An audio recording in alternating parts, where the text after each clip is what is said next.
docteur en anthropologie, syndicaliste, militant de l'association de solidarité France-Amérique latine et auteur des livres Les mouvements sociaux au Chili, 1973-1993, et d'un autre, Hugo Chavez et la révolution bolivarienne, promesses et défis d'un processus de changement social. Alors vous écrivez aussi régulièrement dans la revue Contretemps, ou Tu, je ne sais pas, oui. Tu. Et puis tu vas publier début 2022 un ouvrage bilan des gouvernements progressistes qui a été coécrit avec le sociologue québécois Pierre Moutarde. Donc voilà pour notre invité, merci de ta présence. Et puis à ma gauche, Benito Pérez, faut-il le présenter, responsable de la rubrique Solidarité internationale depuis 20 ans déjà, spécialiste de l'Amérique latine avec qui j'ai le plaisir de collaborer depuis seulement 6 ans, mais quand même. Un compañero muy querido. Voilà. Donc le sujet de ce soir, socialisme du XXIe siècle en Amérique latine, où en est-on ? On va l'aborder à partir de 3 exemples emblématiques, le Venezuela, l'Équateur et la Bolivie. Alors pour vous donner une idée du déroulement de la soirée, on va commencer par une exposition, d'abord de Patrick Guioda, puis de Benito Pérez, et puis ensuite alors on partira sur le débat avec des questions de votre part, des miennes, et voilà. Donc tout de suite, sans plus attendre, je passe la parole à Patrick Guioda. Oui, bonjour à tous et toutes. Vous m'entendez bien ça va à peu près, ouais. En plus près. Ouais. Donc voilà, alors avant d'aborder les questions notamment relatives au Venezuela ou à la Bolivie ou à l'Équateur, je pense qu'il est intéressant de comprendre c'est d'où viennent ces gouvernements dits progressistes qui ont quand même été majoritaires dans l'Amérique latine pendant un bon bout de temps, à partir de 1998 jusqu'à peu près 2016-2017, où il y a eu des retournements de situation. Et je pense que c'est ça qui est important à comprendre, parce que c'est ça qui va déterminer, y compris, la diversité des régimes qui ont existé, qui existent toujours pour certains, en Amérique latine. Alors la première chose, tout remonte à peu près aux années 70. Alors on va revenir un peu en arrière, c'est-à-dire qu'à l'époque, notamment de mise en place des dictatures dites de sécurité nationale dans tous les pays du cône sud, il y a eu une répression très très forte des mouvements sociaux, avec tout ce que vous avez connu, vous avez vu voir, y compris des exilés argentins, chiliens, uruguayens, brésiliens, qui sont arrivés en Europe parce qu'ils étaient pourchassés par la dictature militaire. Il y a eu ce problème-là donc, de mise en place des dictatures, mais en même temps, il y a eu une autre contre-offensive, une contre-offensive économique. C'était la naissance un peu du néolibéralisme qui a été expérimenté de manière la plus pure possible par l'école de Chicago des monétaristes de Milton Friedman. C'était au Chili, où il y a eu systématiquement une mise en place d'un programme économique qui était en lien avec les États-Unis, qui visait à essayer d'expérimenter une dérégulation systématique de tous les droits sociaux, des régimes de travail, des entreprises, et c'est la liquidation des entreprises publiques, tout ce qu'on peut connaître à l'heure actuelle d'ailleurs, hein, qui était expérimenté à l'échelle radicale au Chili, et qui va laisser des traces. Et elle va laisser des traces parce que en même temps qu'il y a la répression politique qui touche tous les partis politiques de gauche, les mouvements sociaux, les syndicalistes, etc., tout ce que l'on peut avoir comme critique, notamment à la base, y compris les communautés ecclésiastiques de base qui pouvaient exister, par exemple au Brésil, où toute une série de tous les gens qui étaient un peu critiques par rapport au système se sont retrouvés pourchassés, et ça a posé un énorme problème de revisite du programme politique. C'est-à-dire que grosso modo, la gauche, à l'époque, s'est posé la question, pourquoi on a échoué ? Et il y a eu plusieurs réponses. La réponse principale qui a été développée, c'est on a échoué parce qu'on a été trop loin. C'est toute l'émergence de la nouvelle social-démocratie que l'on trouve en Europe, notamment. C'était on a été trop loin dans la critique. Et cette critique-là fait que le camp d'en face nous a réprimés. Et cette répression, elle est insupportable, ce qui est juste. Mais par contre, en termes politiques, il faut revoir à la baisse nos projets politiques. Et vous avez vu d'ailleurs, par exemple, le Parti socialiste chilien, qui était un parti socialiste qui se réclamait du marxisme à l'époque d'Allende, rapidement a basculé y compris la direction du Parti socialiste chilien, a participé à la concertation qui avait fait alliance avec la démocratie chrétienne, a revisité complètement son programme antérieur et s'est aligné sur la social-démocratie à l'échelle internationale. Et il y a toute une série de partis comme ça qui se sont posés des questions légitimes en plus, mais après les réponses, on peut en discuter, mais ils se sont posés des questions par rapport aux raisons pour lesquelles il y a eu un échec. Et il y a eu un autre événement majeur qui ne s'est pas situé en Amérique latine, qui était la chute du mur de Berlin. C'est-à-dire que la chute du mur de Berlin a accentué cette crise d'identité à gauche, et notamment avec les partis communistes que vous avez pu connaître en Amérique latine, qui ont, pour une bonne partie, été soit laminés par la répression aussi, mais aussi par la crise politique qu'engendrait pour eux la chute du mur de Berlin. Ce qui fait qu'on se retrouve dans un panorama un peu assez particulier dans les années 80, avec une gauche qui est en crise identitaire, des mouvements sociaux qui sont réprimés, une offensive très forte et très radicale de la droite et des politiques néolibérales. Et c'est à partir de là que va se retrouver une nouvelle situation en Amérique latine. Première chose qui va se passer, c'est que d'abord, dans les années 80, ce que les économistes appellent la décennie perdue, pendant les années 80, il y a eu une chute énorme du PIB, même si c'est très critique, puisque quand même en 2000, il y avait quand même 43% de la population d'Amérique latine qui était considérée comme vivant en dessous du seuil de pauvreté. Et le seuil de pauvreté en Amérique latine, ce n'est pas le même seuil de calcul qu'en Europe. En Europe, on calcule sur la base de 50% ou 60% du salaire médian. En Amérique latine, c'est, comme dans tous les pays dits sous-développés, où on voit le développement comme on dit, c'est pris sur la base de éléments, ce qui leur permet de vivre. C'est-à-dire que les gens qui ont juste ce qu'il faut en termes de calories estimées par pays, plus un logement, pas automatiquement décent, mais un logement uniquement. Et c'est cet ensemble-là qui permet de dire, s'ils ont ça, qui leur permet de vivre, ça suffit. S'ils l'ont pas, ils sont pauvres. Ça veut dire que, grosso modo, il y a 43% de la population, 42 000, qui était en dessous de ce seuil-là.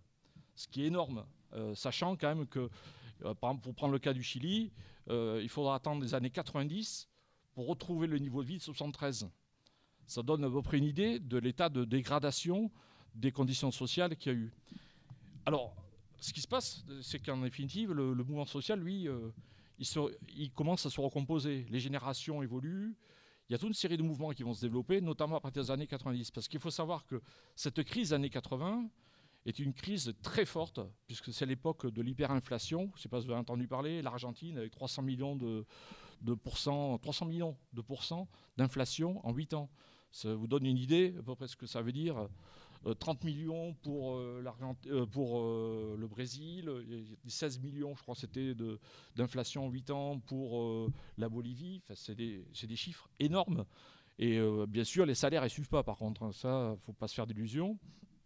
Et ce qui se passe donc en Amérique latine à ce moment-là, c'est qu'il va commencer à y avoir des luttes pour la survie, simplement. C'est-à-dire que les gens se battent dans les quartiers populaires, dans les peuples indigènes notamment. Il y a toute une série de luttes sociales qui se développent à partir des années 90. Mais elles se développent non pas comme avant, dans les années 70-60, pilotées par des partis politiques qui existaient ou qui étaient en lien avec ces mouvements sociaux, mais elles se développent de manière relativement, je veux dire, indépendamment de ces partis politiques. Ce qui se passe, c'est que dans les années 90, on a quelque chose de très nouveau, c'est-à-dire qu'on a une explosion de mouvements sociaux en Amérique latine. Vous avez ce qu'on appelle la guerre de l'eau qui va être en 2000 en Bolivie, la guerre du gaz. Vous avez en Argentine, suite à la fermeture de toutes les entreprises, le mouvement des piqueteros, des entreprises autogérées. Au Mexique, l'apparition des zapatistes, la commune d'Oaxaca, mais c'est plus tard, c'est en 2006. Il y a toute une série de mouvements de ce type-là qui existent. Le mouvement des Santerres qui apparaît aussi en 85, quand je me rappelle. Et il y a toute une série de mouvements qui commencent à apparaître, mais par contre qui n'ont pas débouché politique. C'est-à-dire que le problème, c'est celui-là. C'est-à-dire qu'il y a des luttes sociales très fortes qui aboutissent y compris à des démissions de présidents de la République. Il y a des présidents de la République en Équateur, notamment, il y en a 2 de suite qui sont virés suite à des mouvements sociaux des populations indigènes. Mais par contre, c'est le débouché politique. Et là vont se constituer de manière différenciée, donc des partis nouveaux et qui vont être un peu le cœur de ce qu'on va appeler après les gouvernements progressistes.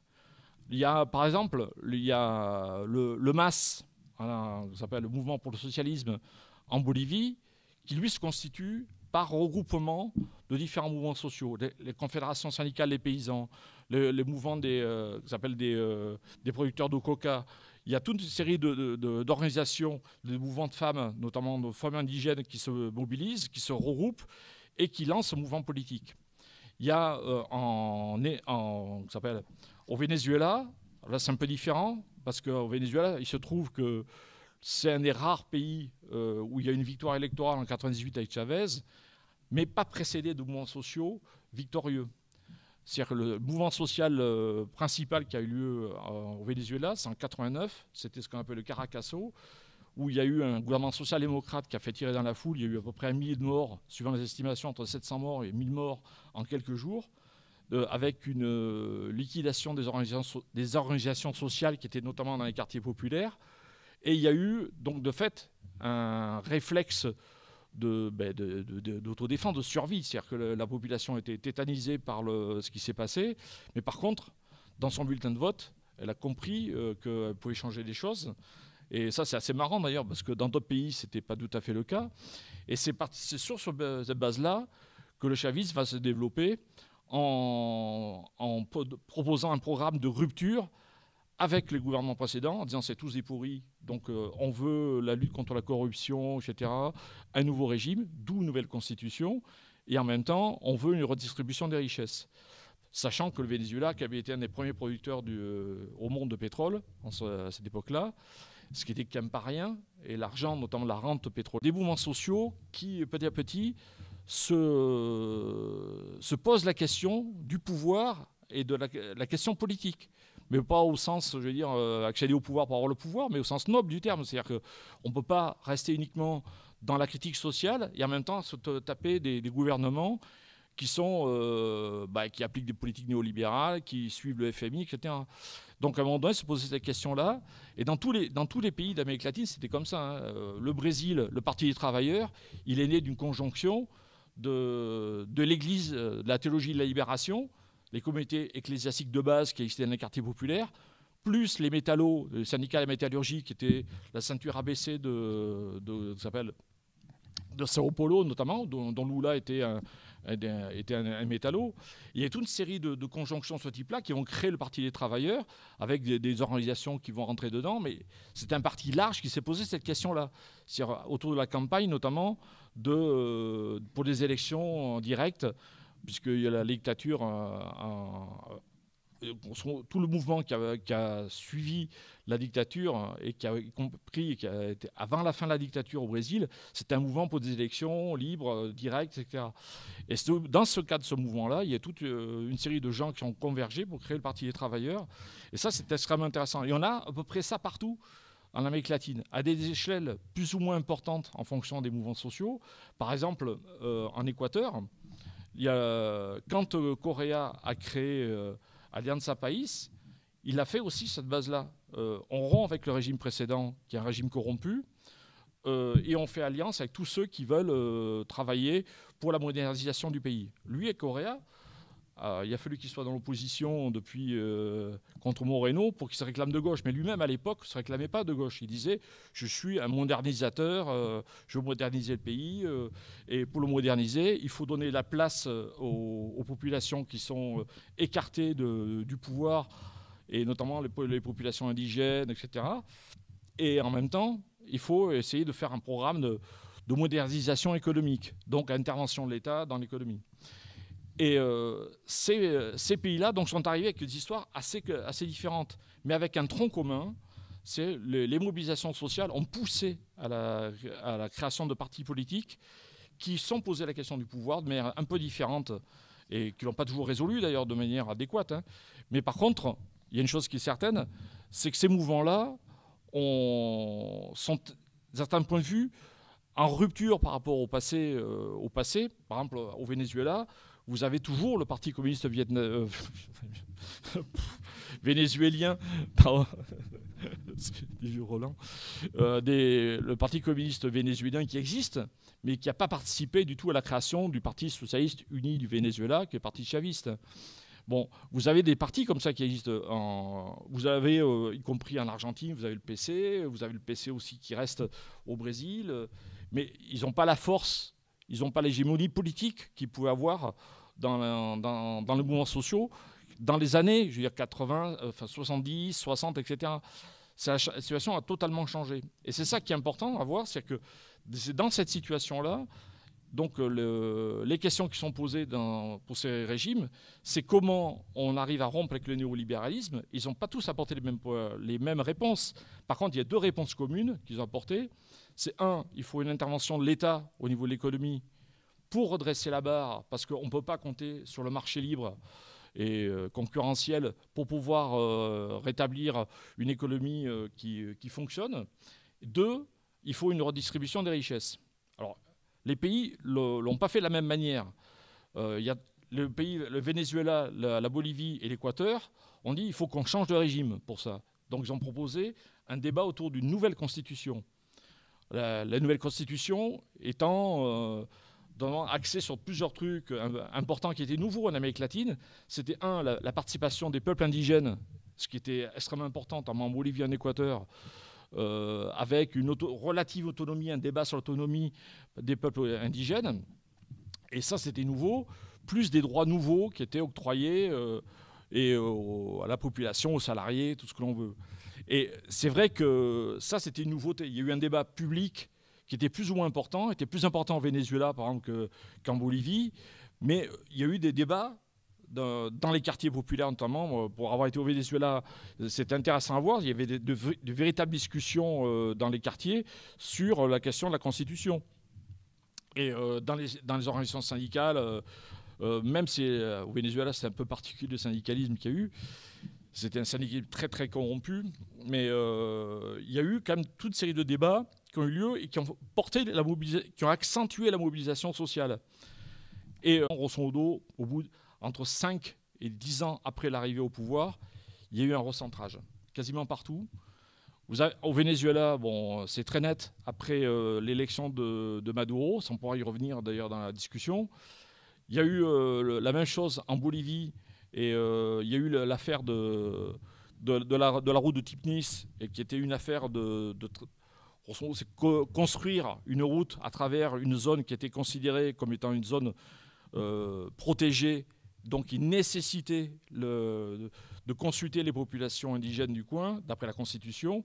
Le gouvernement voulait passer outre. Il y a eu un conflit. C'était une des premières ruptures avec les populations indigènes. Il y a eu la même chose en Équateur, où il y a eu l'initiative, je ne sais pas si vous avez entendu parler, l'initiative Yasuni Itete, qui était, il y a eu un parc où il y a eu du pétrole, et le gouvernement coréen, au départ, a dit, écoutez, nous on veut bien participer à la défense du climat, mais dans ce cas-là, on n'exploite pas les réserves pétrolières que l'on a dans cette zone-là, mais en échange, les pays du Nord donnent de l'argent pour compenser cette perte qu'on a de recettes, en disant il y aura moins de production de CO2, donc dans le cadre notamment du marché du CO2, vous donnez l'argent équivalent. Bien sûr, il n'y a rien eu qui a été donné, il n'y a eu même pas 1% de ce qui était estimé, qui était donné par quelques régimes, par quelques pays, notamment d'Amérique latine. Et donc Correa a abandonné, mais en abandonnant, il a lancé l'exploitation pétrolière, et alors à tous azimuts, en Amazonie. Il y a eu une visite de Correa en France, à Paris, où ils ont fait une réunion avec une carte qui est intéressante à voir d'ailleurs, avec des secteurs qui ont été proposés aux compagnies pétrolières. Et il y avait des enchères pour aller dans cette région-là d'Amazonie. Il y avait quand même, ça représentait plus de 40% de la région amazonienne d'Équateur, quand même, qui était donnée aux multinationales pour exploiter le pétrole. Et à partir de ce moment-là, il a commencé à avoir une rupture avec une partie du mouvement indigène qui était représenté et très organisé autour de la CONAIE, qui était une organisation donc, qui regroupait les peuples indigènes. Et c'était une des premières ruptures. Et donc dans ces trois pays-là, on a commencé à avoir une bascule. Au Venezuela, ça commence en 2007, quand Chavez a perdu le référendum, un référendum constitutionnel. À partir de ce moment-là, il y a eu un raidissement du régime, et un réel raidissement, c'est-à-dire y compris avec... après, il y a eu une scission organisée dans le mouvement syndical pour créer un syndicalisme directement assujetti au régime. Il y a toute une série de trucs comme ça qui sont passés. Et il y a eu réellement un début de rupture, et qui aboutit d'ailleurs à ce qu'en 2015, pour la première fois, l'Assemblée nationale vénézuélienne passe à droite. Ce qui était assez nouveau. C'était même tout à fait nouveau, parce qu'ils n'avaient pas perdu une seule élection à part le référendum de 2007. Et donc il y a eu une bascule qui a eu lieu dans tous ces régimes. On peut prendre ces trois-là, mais on peut prendre Lula aussi. Lula était extrêmement critiqué à gauche parce qu'à un moment donné, il s'est allié, clairement, il a reconnu qu'il a fait une alliance avec le FMI pour avoir des crédits, etc. Il y a eu tous ces régimes-là ont commencé à basculer. Et donc, il y a eu en réaction une partie de la population qui s'est désolidarisée de ces régimes, qui étaient considérés comme étant leur régime, ceux qui les représentaient. Et là, il y a eu donc plusieurs échecs que vous avez pu constater. Alors, je vais aller assez vite parce que je regarde l'heure, parce que quand même, il faut que je fasse gaffe.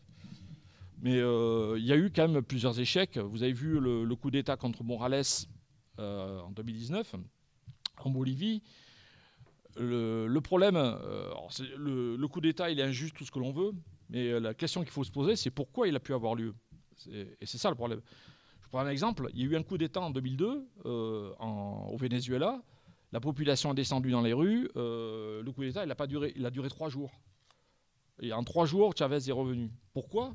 Parce qu'il y avait une confiance populaire, il avait un appui populaire tel que le coup d'État ne pouvait pas tenir.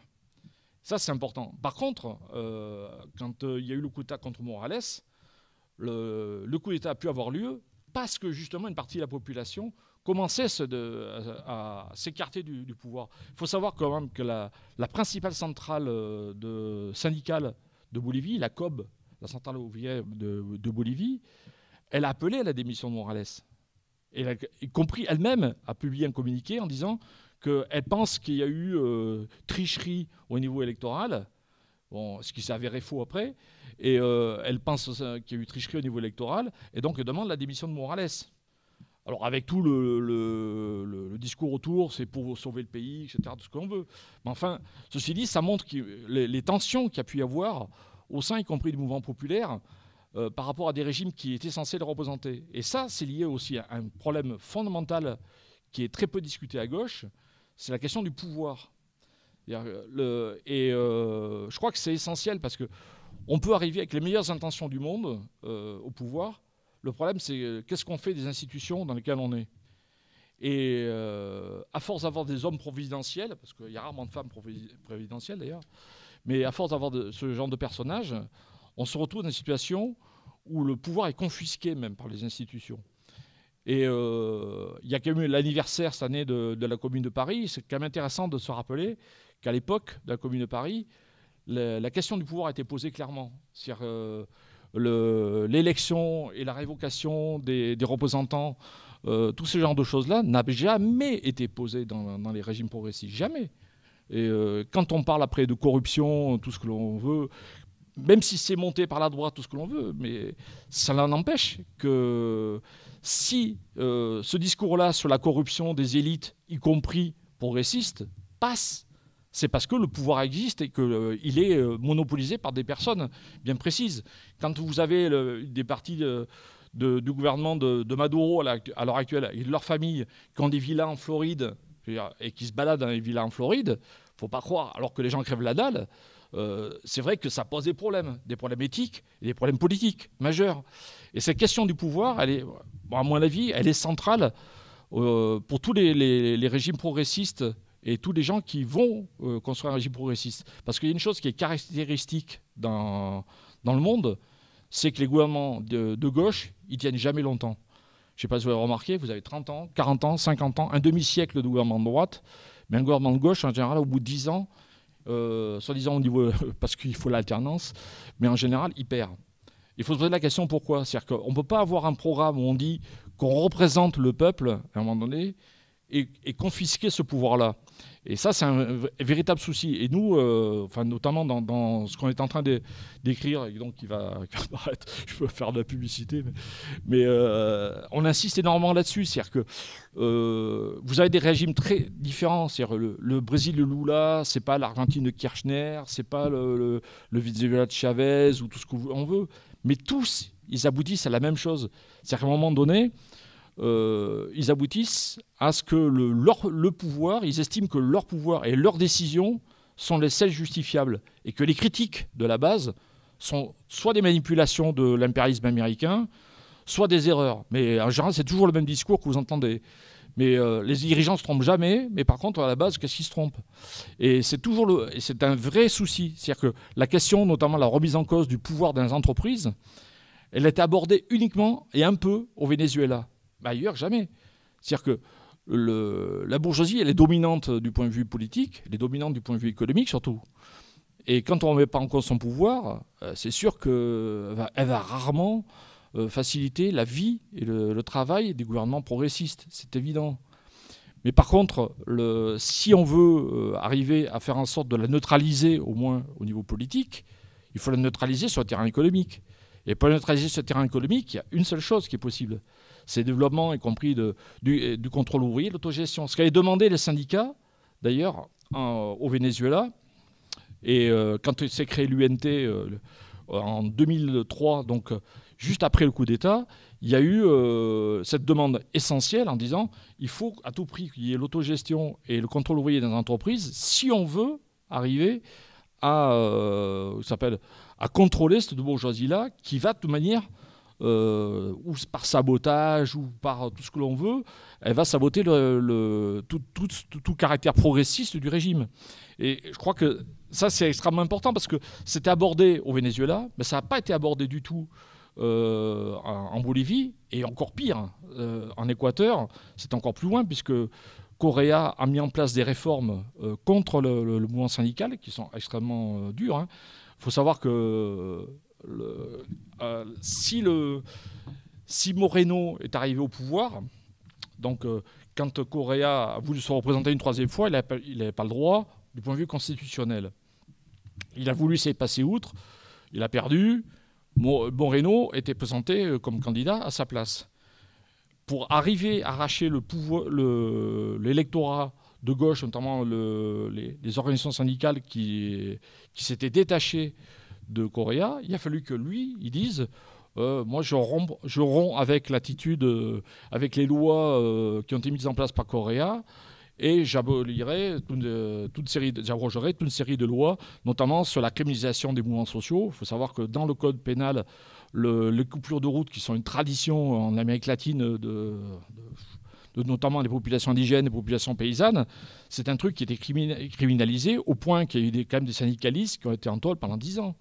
On se retrouve dans des situations comme à l'heure actuelle, malheureusement, en Équateur, où ce gouvernement de droite, c'est un gouvernement de droite maintenant qui dirige en Équateur, parce qu'une bonne partie de l'électorat populaire a préféré s'abstenir ou voter même à droite plutôt que voter pour le successeur de Correa.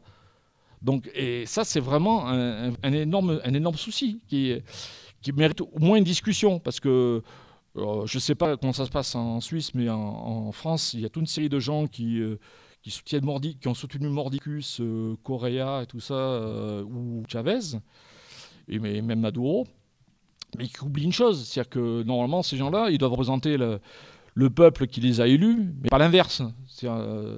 Et ça, ils ont tendance à oublier ça. Or, moi, je pense que c'est un gros souci au niveau politique. C'est une épine du pied, y compris dans le progressisme latino-américain. Alors maintenant, où on en est ? Vous avez tous pu voir que la situation elle a changé radicalement. Hein. C'est-à-dire que l'Équateur est passé à droite. Il y a toute une série de pays qui sont... il y a Bolsonaro qui a pris la succession avec tout ce que l'on peut voir sur l'Amazonie, sur tout le reste, y compris la répression des mouvements sociaux, dans le Rio notamment, la militarisation de la répression. Enfin, c'est assez extraordinaire ce qui se passe au Brésil. C'est extrêmement inquiétant, y compris comme exemple par rapport à d'autres pays d'Amérique latine qui sont tentés de faire la même chose, comme en Colombie notamment, avec les assassinats de militants des droits humains, de militants écolos, etc., qui ont lieu sans que les médias occidentaux d'ailleurs en parlent, de manière très rare. Et donc ce qui se passe, c'est que vous avez donc d'un côté ce recul politique qu'il y a pu y avoir dans les pays dits progressistes, et en même temps d'autres pays qui ont été relativement épargnés par la vague progressiste, comme le Chili et le Pérou, où vous avez vu ce qui s'est passé. C'est-à-dire qu'au Chili, il y a eu... ça montre, avant de venir au Chili, ça montre une chose, ça montre que les mouvements sociaux, indépendamment des fois des trajectoires politiques, peuvent arriver à émerger parce qu'il y a eu, à un moment donné, un trop-plein qui fait qu'il y a une radicalisation à la base. Et le mouvement social au Chili est parti d'une combinaison mouvement étudiant et du mouvement des femmes, notamment qui est très fort au Chili et en Argentine aussi. Et ce mouvement-là a débouché sur la remise en cause du régime qui a succédé à Pinochet, qui est grosso modo la même constitution que celle qui était mise en place par Pinochet. Et là, il y a un débat au Chili constitutionnel pour remettre en place une nouvelle constitution. Ce débat-là, je ne sais pas comment ça va se terminer, mais les dernières nouvelles que moi j'ai pu avoir, c'est que c'est pas très réjouissant parce que la droite et une partie de la gauche, notamment des socialistes et le PPD, pour ceux qui connaissent, le Parti pour la démocratie, jouent un rôle assez ambigu sur le fait de l'adoption des articles. Il y a tout un jeu de rôle en ce moment pour l'Assemblée constituante et qui laisse présager que c'est pas du tout sûr que le mouvement social sorte vainqueur du débat politique. Alors il y a ça, il y a le deuxième truc, c'est le Pérou, avec la victoire de Castillo, mais une victoire qui est extrêmement fragile au Pérou. Vous avez pu voir que autant il a gagné des élections, mais par contre il est totalement minoritaire au Parlement, et le Parlement est en train de lui faire une guerre d'enfer pour essayer d'obtenir son départ. Alors, par quelque moyens que ce soit, mais ils sont en train d'essayer de faire ça. En plus, avec un problème énorme, c'est que toutes les villes et la côte a voté pour la droite, et c'est l'Altiplano qui a voté principalement pour Castillo. Donc ça veut dire que les richesses principales industrielles, portuaires, financières, tout elles sont dans des régions qui sont dirigées par la droite. Donc avec ce problème-là particulier, plus un racisme historique au Pérou qui est très très fort. Et Castillo venant de l'Altiplano, il n'a pas de chance parce que là, il est considéré comme en moins que rien. Il y a des caricatures qui sont sorties même dans la presse représentant comme une bête assoiffée, enfin, tout ce qu'on veut, mais c'est quand même assez spécial ce qui se passe au Pérou. Mais ça montre quand même une chose aussi, ça montre que malgré les années du fujimorisme, la répression du Sentier lumineux, qui avait quand même... Parce que la répression du Sentier lumineux, c'est pas que la répression du Sentier lumineux, c'est la répression de tout ce qui bougeait aussi, c'est-à-dire qui était un peu critique. Et malgré ça, il y a quand même eu une victoire électorale de quelqu'un qui se considère à gauche et qui proclame. Donc, et ça, c'est quand même extrêmement important. Et après, il y a eu en Bolivie, ce que vous avez vu, malgré le coup d'État, un an après, il y a l'élection de Luis Arce, qui était le représentant du MAS, mais avec quelques contradictions, puisque on y reviendra dans la discussion, mais c'est lié à une réaction extrêmement critique des bases du MAS par rapport à l'autoritarisme de Morales à la direction de son parti.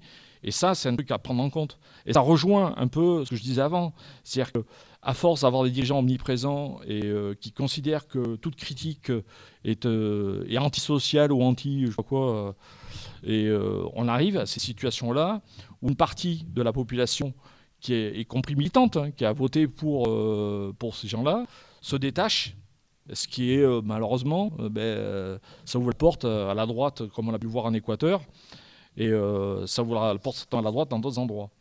Donc je vais arrêter là quand même, ça fait 40 minutes. Donc voilà pour l'instant, mais je pense que la discussion après qu'on pourrait avoir, je ne sais pas sur quoi tu vas intervenir en plus, je suis désolé, mais sur notamment la situation plus précise en Bolivie, en Équateur ou au Venezuela, mais je pense que la discussion aura lieu sans aucun souci. Je vais arrêter maintenant. Voilà. Merci. Alors, Benito? Merci. Alors, est-ce que je suis à la bonne distance? Ça a l'air d'aller. Ok. Alors, en tout cas, merci beaucoup, Patrick, pour cet exposé extrêmement intéressant et qui nous apporte ces analyses, cette vue. Alors, je ne pensais pas qu'on remonterait jusqu'aux années 70, mais moi, je pense que c'est très intéressant et très utile de comprendre d'où viennent ces mouvements sociaux qui ont été à l'origine de la plupart des gouvernements progressistes. Moi, j'aimerais prendre un autre point de vue, un point de vue de journaliste, en fait. On va se recouper quand même un petit peu avec Patrick, parce que j'arrive la plupart du temps à des conclusions assez similaires. Simplement, moi, je réduis un petit peu le temps et je vais revenir à 2005. Je vais vous parler principalement de la Bolivie, qui est le cas que je connais le mieux, sur lequel j'ai fait le plus de terrain, et parler un petit peu d'impression. Je suis moins un analyste que Patrick, plutôt d'impression de ce qu'ont représenté ces mouvements, ce courant né dans les années, fin des années 90, les années 2000 avec l'arrivée des gouvernements, ce que ça a représenté. Et au-delà, effectivement, de tous les renoncements, de tous les échecs dont Patrick a parlé, je partage en grande partie son analyse, dire quand même que selon moi, il y a eu quand même des transformations en profondeur qui ont eu lieu et que je pense qu'il y a quelque chose qui se construit encore aujourd'hui. Ce n'est pas une parenthèse fermée, c'est une parenthèse qui reste, à mon avis, ouverte. Voilà. Alors, revenons donc à 2006, en fait, mon premier voyage de terrain en Bolivie, qui a été un moment très fort pour moi, notamment. Il y a quelques événements qui m'ont particulièrement marqué. Et je dirais, le premier, c'est une rencontre avec une communauté guarani dans le Chaco. Pour ceux qui ne connaissent pas la Bolivie, c'est dans les terres de l'Orient, donc à l'est, dans Santa Cruz, le pays des grandes haciendas, des grands propriétaires terriens. C'est une région qui a été très longtemps indépendante de la Bolivie, qui n'a pas été colonisée, qui est restée Guarani jusqu'à la fin du 19e siècle. Et c'est en fait la Bolivie, c'est la République bolivienne qui a asservi ces communautés guarani et les a transformées en une sorte d'esclaves des grandes haciendas. Et c'est des situations d'esclavagisme qui sont restées très longtemps et jusqu'encore dans les années 2000. Donc, et moi, j'ai eu la chance, grâce à la Croix-Rouge suisse, de pouvoir visiter une communauté guarani dans l'Alto Parapeti. Et j'oublierai jamais la crainte et en même temps la détermination de cette population qui vivait en fait sur les terres de leurs seigneurs, un peu comme au Moyen-Âge. Ils étaient attachés par des dettes qui se transmettent de génération en génération, qui, du haut de sa grande générosité, le patron, il leur donnait il leur prêtait une petite terre pour qu'ils cultivent 2-3 légumes, fassent une petite maison. Mais le reste du temps, en fait, ils travaillaient gratuitement pour le patron. En l'occurrence, c'était à cet endroit que j'ai visité, c'était des cultures de mani, de cacahuètes. Et donc, ils recevaient comme salaire, en fait, simplement le droit de travailler ces terres pour eux, ce petit lopin de terre, l'accès encore une année de plus à travailler gratuitement pour le patron. Voilà. C'est la situation, ça a l'air d'être le 19e siècle ou le 18e siècle, je ne sais pas. Mais non, c'était la réalité en 2006, quand je me suis rendu dans cette région. Evo Morales venait d'être élu et l'espoir de sortir de cette situation commençait à se faire jour. Déjà depuis un petit peu avant l'arrivée de Morales, les gens commençaient à s'organiser, notamment au sein de l'association du peuple guarani, l'APG, qui avait créé une section locale, qui travaillait sur le sujet. Même l'ONU était au courant, tout le monde était au courant, mais la situation perdurait. Et les senderos n'avaient pas l'intention de lâcher prise. Et il a fallu pratiquement un affrontement militaire pour finir par arracher ces terres aux patrons. Et depuis, pas mal de choses se sont passées. La plupart de ces terres ont été attribuées à ces communautés en 2011-2012. Et aujourd'hui, elles sont en voie de transformation dans un système d'autonomie indigène. J'ai oublié le nom qui est prévu par la constitution bolivienne.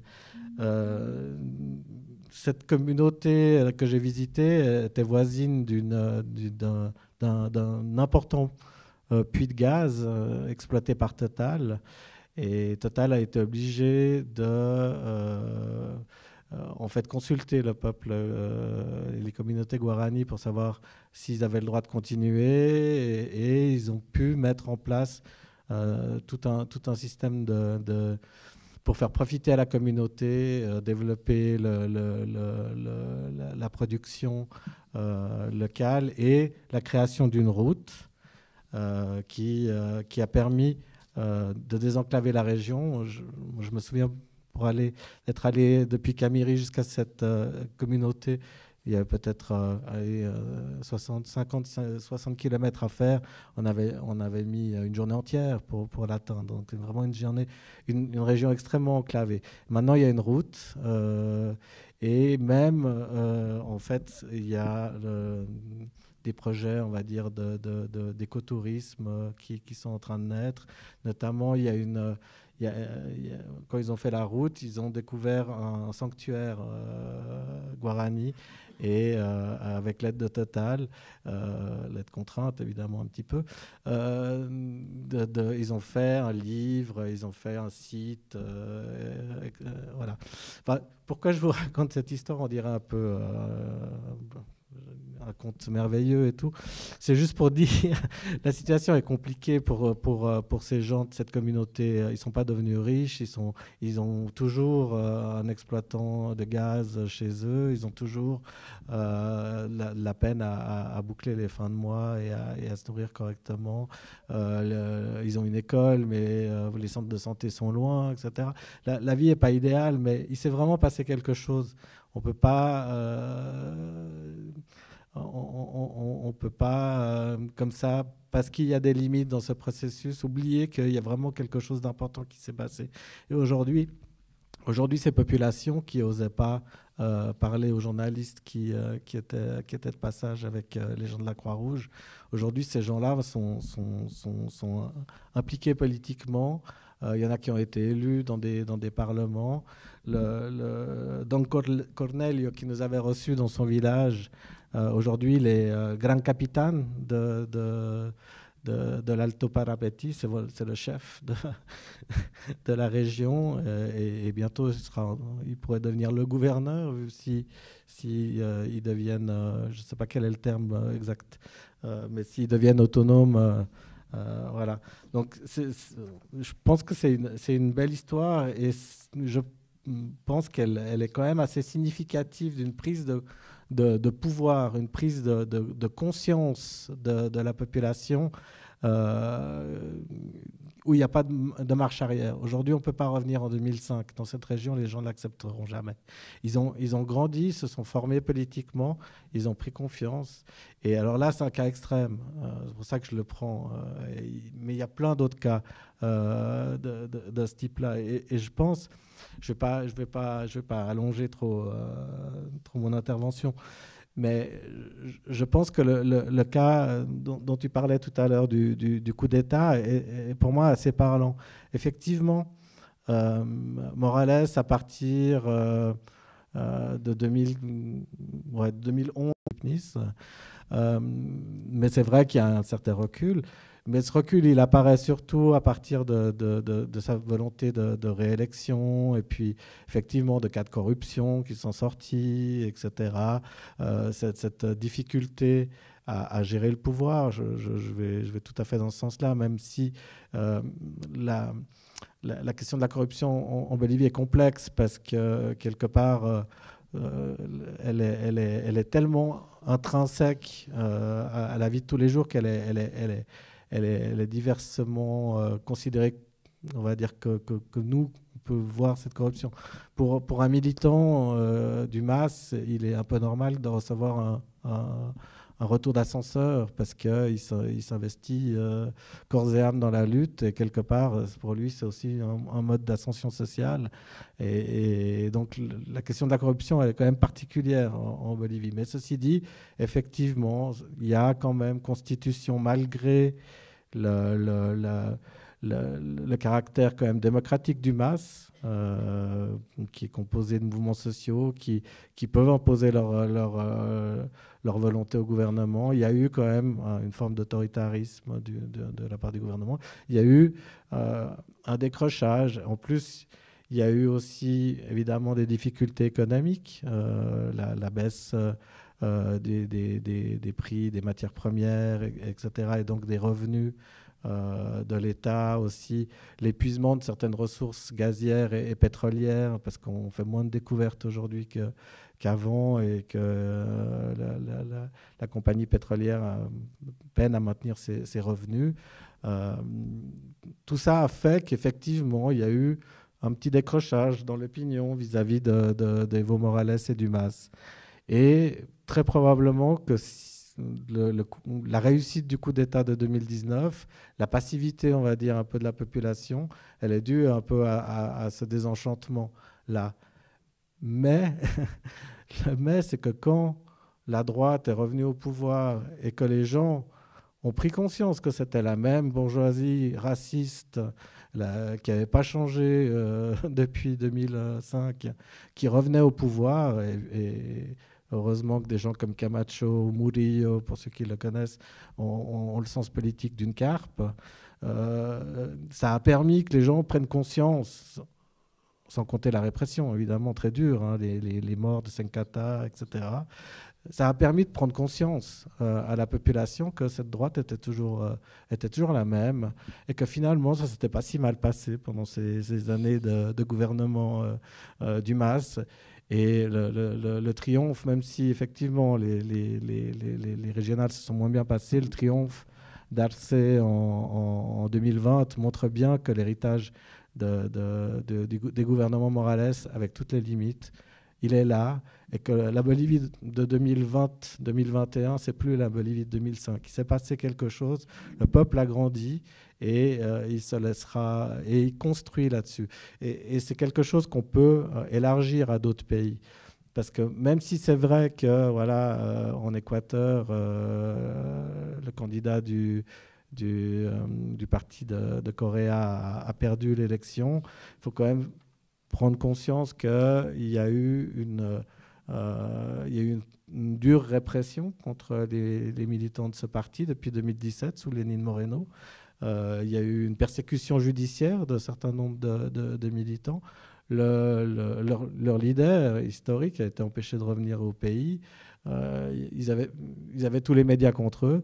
Malgré ça, et en plus, une partie du mouvement indigène qu'ils avaient lâché, ils ont quand même fait 47% à l'élection. C'est quand même le signe qu'il y a encore des gens qui trouvent que ça ne s'est pas si mal passé pendant ces 15 ans et qu'on a construit des choses. Et d'ailleurs, moi, je ne donne pas cher du gouvernement actuel de l'ASSO qui est aux prises déjà avec la révolte populaire. Donc, moi, je pense qu'on n'est pas dans la même situation que 2005, on n'est pas dans la même situation que les années 90, où la gauche, comme tu le disais, politique était totalement discréditée, marginalisée, sauf les ersatz sociolibéraux qui continuaient à exister. Mais la gauche, avec un projet de transformation sociale, était complètement marginalisée. Aujourd'hui, ce n'est pas le cas. Elle pourrait revenir rapidement au pouvoir au Brésil, avec toutes les limites de Lula, mais il y a quand même derrière, plus que Lula, hein, il y a tout un mouvement social qui peut pousser derrière. Et il pourrait revenir au pouvoir dans plusieurs autres pays. Il y a eu quelques scrutins remportés par des gens qui sont dans même à un changement de société et qui le vit presque, on va dire, qu'il l'incarne dans sa vie quotidienne de paysan des hauts plateaux quechua ou aymara. Voilà, je ne veux pas rallonger, mais voilà, je voulais donner ce témoignage peut-être de terrain, qu'à mon avis, on est quand même face à un processus qui n'est pas terminé. Après, il y a plein de questions qui se posent et qu'il faut continuer à se poser. Et moi, j'en aurais une qui me perturbe, qui me tracasse depuis un moment. C'est celui de l'adéquation entre le temps révolutionnaire et le temps démocratique. Parce qu'on a les 3 pays qui ont été évoqués ici principalement et ceux qui ont tenté, on va dire, la plus grosse transformation des structures, en tout cas politiques, plus qu'économiques, mais en tout cas politiques. Donc l'Équateur, la Bolivie et le Venezuela ont été un peu qualifiés ou se sont revendiqués parfois directement, comme ça a été le cas aussi. Et moi, je me demande si c'est possible, simplement. Et j'aimerais avoir votre avis à vous et puis celui de Patrick, s'il n'y a pas une inadéquation, on va dire, entre les transformations en profondeur radicale d'une société et celle du temps de l'alternance, simplement du vote tous les 3 ans, tous les 4 ans. Est-ce que c'est possible? Est-ce que c'est envisageable dans un monde capitaliste, dans un monde interconnecté où on est dépendant notamment économiquement des uns des autres, de transformer la société en 4 ans, d'avoir des résultats suffisamment crédibles et importants pour être réélu dans 4 ans, dans un contexte d'économie mondialisée et de pays dépendants, comme on le trouve là. Moi, je trouve que c'est une question qui se pose. Et moi, j'étais enthousiasmé par cette idée de la révolution en démocratie. Et aujourd'hui, je me demande si c'est possible, en fait. Merci, Benito.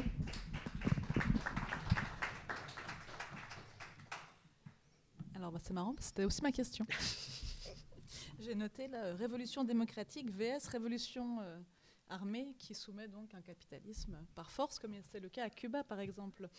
Peut-être le seul pays qui, justement, a réussi à durer plus que 10 ans par rapport à ce que tu disais avant. Donc c'est vrai que moi, je reprends peut-être un petit peu la question de Benito, et puis après la parole vous sera donnée. Je ne sais pas s'il y a un micro, oui, pour la salle aussi, super. Mais moi, j'ai envie de rebondir un petit peu sur ta question, Benito, et puis donc de la faire à la salle et à toi, Patrick. Est-ce qu'il ne faut pas analyser finalement ce reflux et puis l'imputer peut-être à justement cette acceptation par les forces progressistes des règles du jeu de la démocratie bourgeoise? Est-ce que ce n'est pas notamment ces limites de temps et d'espace politique et médiatique, soit la cohabitation avec les forces réactionnaires, qui empêchent finalement une rupture suffisante avec le capitalisme? Voilà, large question. Peut-être pour commencer, puis après la salle, si elle a envie d'y répondre. Écoutez, moi, ça va être assez rapide, mais alors, même si la question est compliquée, c'est-à-dire qu'il n'y a pas de réussite absolue. C'est-à-dire qu'on ne peut pas dire il y a une stratégie qui va permettre de gagner, une autre qui permet de perdre. Ça, c'est certain. Par contre, une chose qui est sûre, c'est que quand une mobilisation sociale permet l'élection d'un candidat sur un programme de rupture, comme ça peut être le cas, par exemple en Bolivie ou ailleurs, je pense que c'est à ce moment-là. Et c'est pour ça que la question du temps, ce n'est pas une question uniquement de durée réelle, 1 an, 2 ans, 3 ans. Le temps s'accélère quand il y a des périodes de mobilisation comme ça. Et c'est profiter de ce temps-là pour approfondir le processus. Quand il y a un recul, quand il y a une apathie, il y a toujours une apathie quand on demande aux gens de voter tous les 4 ans. Il y a une apathie politique. On ne peut pas, à un moment donné, critiquer la population qui est apathique et leur dire on vous consulte que tous les 4 ans. À un moment donné, il y a un problème quelque part. Par contre, quand il y a une mobilisation sociale qui est forte, qu'il y a une victoire électorale, par exemple, on peut profiter de ce moment-là pour aller plus loin. Et le problème d'une organisation politique qui se pose la question, à un moment donné, de dire je veux changer des choses et j'appelle les gens à voter pour nous pour changer des choses, elle doit se poser ces questions-là. Et si elle ne se la pose pas, il y a le retour de bâton. C'est pour ça que la question du temps, à mon avis, je ne la poserai pas comme ça, en termes de durée tous les 4 ans, tous les 5 ans. Je pense qu'il y a des opportunités et il y a à un moment donné des fourches. C'est-à-dire, on va de quel côté? Est-ce qu'on approfondit le processus? Est-ce qu'on n'approfondit pas? Est-ce qu'on profite de ce... Et les riches, les classes moyennes de Venezuela allaient à Miami faire leurs courses. C'était ça. Vous alliez au Venezuela avant 98. Les lignes entre Miami et Caracas, il y en avait tous les jours des avions. Et les gens y allaient faire leurs courses. Ils ramenaient ce qu'il fallait, du matériel, de télévision, tout ce que vous voulez. Voilà, ça c'était la réalité. Ce qui s'est passé, c'est qu'entre 1998 et 2002, il y a eu des mesures sociales avec l'armée. À un moment donné, c'est le plan Bolivar 2000, où, grosso modo, l'armée était chargée de distribuer de l'alimentation, de procurer des soins dans les quartiers populaires. C'était ça. C'était de l'assistanat, le fait, qui est juste au sens que les gens en avaient besoin. On ne crache pas dans le fait qu'on vient vous apporter à manger, vous n'avez rien à manger. Ça, c'est pas le problème. Par contre, ce qui s'est passé en 2002, quand il y a eu le coup d'État, la mobilisation populaire était tellement forte que Chavez lui-même a changé la nature du processus. C'était l'époque des missions. Les missions sociales dans les quartiers populaires, l'appel aux médecins cubains, tout ce genre de choses, les universités bolivariennes, tous ces trucs-là se sont faits en 2-3 ans. Et la bourgeoisie a été incapable de s'opposer à ce truc-là. Elle était incapable parce que... Et c'est ça que je veux dire, c'est-à-dire qu'à un moment donné, le temps, il faut l'utiliser à bon escient. C'est-à-dire qu'il y a des périodes où on ne peut pas faire grand-chose, certainement. Mais quand on arrive à un moment donné au pouvoir, ou qu'on a gagné sur un événement bien précis, il y a des opportunités. Et ces opportunités, il faut les saisir. Et le problème d'une organisation politique, à un moment donné, qui pense théoriquement la transformation de la société, elle doit se poser ces questions-là. Moi, ce que je critique par rapport à des régimes comme Corée ou d'autres, c'est qu'ils ne sont jamais posé cette question. Ils se sont posé la question uniquement en termes de contrôle de la société. Et ça, c'est un problème. C'est-à-dire qu'on peut faire le bien de la population. On a connu ça, l'Union soviétique, c'était ça. On fait le bien de la population, même s'ils ne sont pas d'accord. Certes, mais à un moment donné, ça se retourne contre vous. Et la question du coup d'État en Bolivie, ce n'est pas un petit détail. C'est-à-dire, quand la population n'est pas descendue dans les rues, alors que les militants du MAS étaient persécutés, étaient pourchassés, il y a des attaques racistes, des locaux brûlés, etc., il y a un vrai problème. C'est que ça montre qu'il y a une déconnexion à un moment donné. Et cette déconnexion-là, moi je suis d'accord pour dire, comme toi, qu'il y a une série notamment dans les populations indigènes, dans les paysans, le niveau de vie a certainement changé, a grandement changé. Il y a des écoles, il y a plein de choses comme ça. Mais à un moment donné, si ça n'a pas pu y avoir cette réaction-là, c'est parce qu'à un moment donné, il y a eu un recul politique.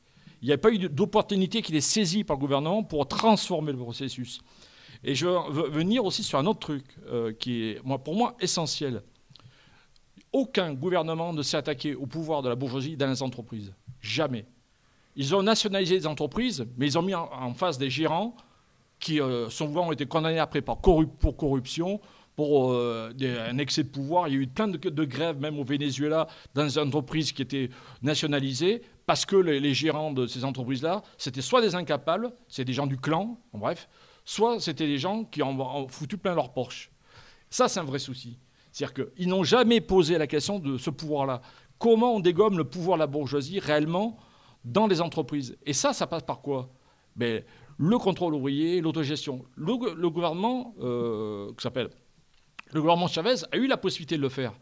Quand il y a eu le coup d'État, donc toujours pareil au coup d'État 2002, ça c'est super important comme date. C'est en 2003, quand le Congrès et l'UNT, ils ont apporté ce truc-là. Ils ont dit il faut à tout prix qu'on change le code du travail, qui date pas de Chavez. À l'époque, c'était l'ancien code du travail. Il a fallu attendre des années pour qu'il y ait un nouveau code du travail. On propose l'institutionnalisation sous contrôle ouvrier des grandes entreprises, etc. Ça veut dire quelque chose de précis. Ça veut dire qu'on désarme la bourgeoisie sur son terrain, ou là où elle a des sous, c'est-à-dire là où elle a les moyens, c'est-à-dire dans les entreprises. Ça n'a pas été fait, ça a été refusé. Donc c'est pour ça que je dis c'est des choix politiques à un moment donné. Et les choix politiques, on peut les multiplier. Sur Correa, on peut dire ce qu'on veut. Certes, la gauche va revenir, peut-être, j'en sais rien, mais la droite est passée. Et la droite est passée, c'est pourquoi elle est passée. Et la majorité de la population n'est pas un représentant de la bourgeoisie. pourquoi la droite est passée? C'est parce qu'à un moment donné, il y a eu une telle répression du mouvement social dans les dernières années, avec des dissolutions de locaux. La CONAIE était interdite à un moment donné. Ils ont voulu récupérer les locaux. L'Union nationale et des enseignants a été interdite avec vente des biens, condamnée par l'OIT même. Il y a toute une série de choses comme ça. La criminalisation des mouvements sociaux fait qu'à un moment donné, ben, une partie de la frange militante, qui est le relais des pouvoirs populaires ou des pouvoirs j'appelle progressistes dans la population, elle ne se reconnaît plus dans ce pouvoir-là. Mais la politique a horreur du vide. Hein. Quand ces gens-là désertent, il y en a d'autres qui prennent la place. Et la droite a pris la place. Donc, et ça, c'est un vrai souci. Et c'est pour ça que la question du temps, c'est plus, moi je pose plus en termes d'opportunité à un moment donné, quand des événements, on peut faire changer les choses, mais plutôt que réellement en disant on a 4 ans, et en 4 ans, qu'est-ce qu'on va faire? C'est qu'à un moment donné, il faut faire des choix politiques. Quand il y a une euphorie populaire, parce que les gens sont contents d'avoir gagné, c'est à ce moment-là que la bourgeoisie est le plus faible. C'est à ce moment-là qu'il faut marquer le coup. Si on ne le marque pas, et qu'on considère que c'est un triomphe, et qu'on est content du triomphe, ben c'est sûr qu'à terme, on est sûr de perdre, parce que demander aux gens de voter tous les 4 ans, c'est pas leur demander de gérer la société, c'est leur demander de demander à d'autres de le faire pour eux. Et ça, en général, on est perdant. Merci. Est-ce que quelqu'un aimerait réagir dans la salle?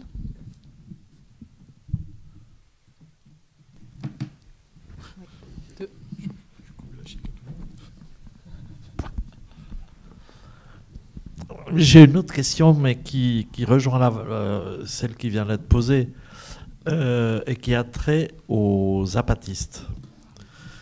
J'ai l'impression que, parce que le mouvement zapatiste, donc c'est toute une construction sociale et politique qui peut être source d'inspiration.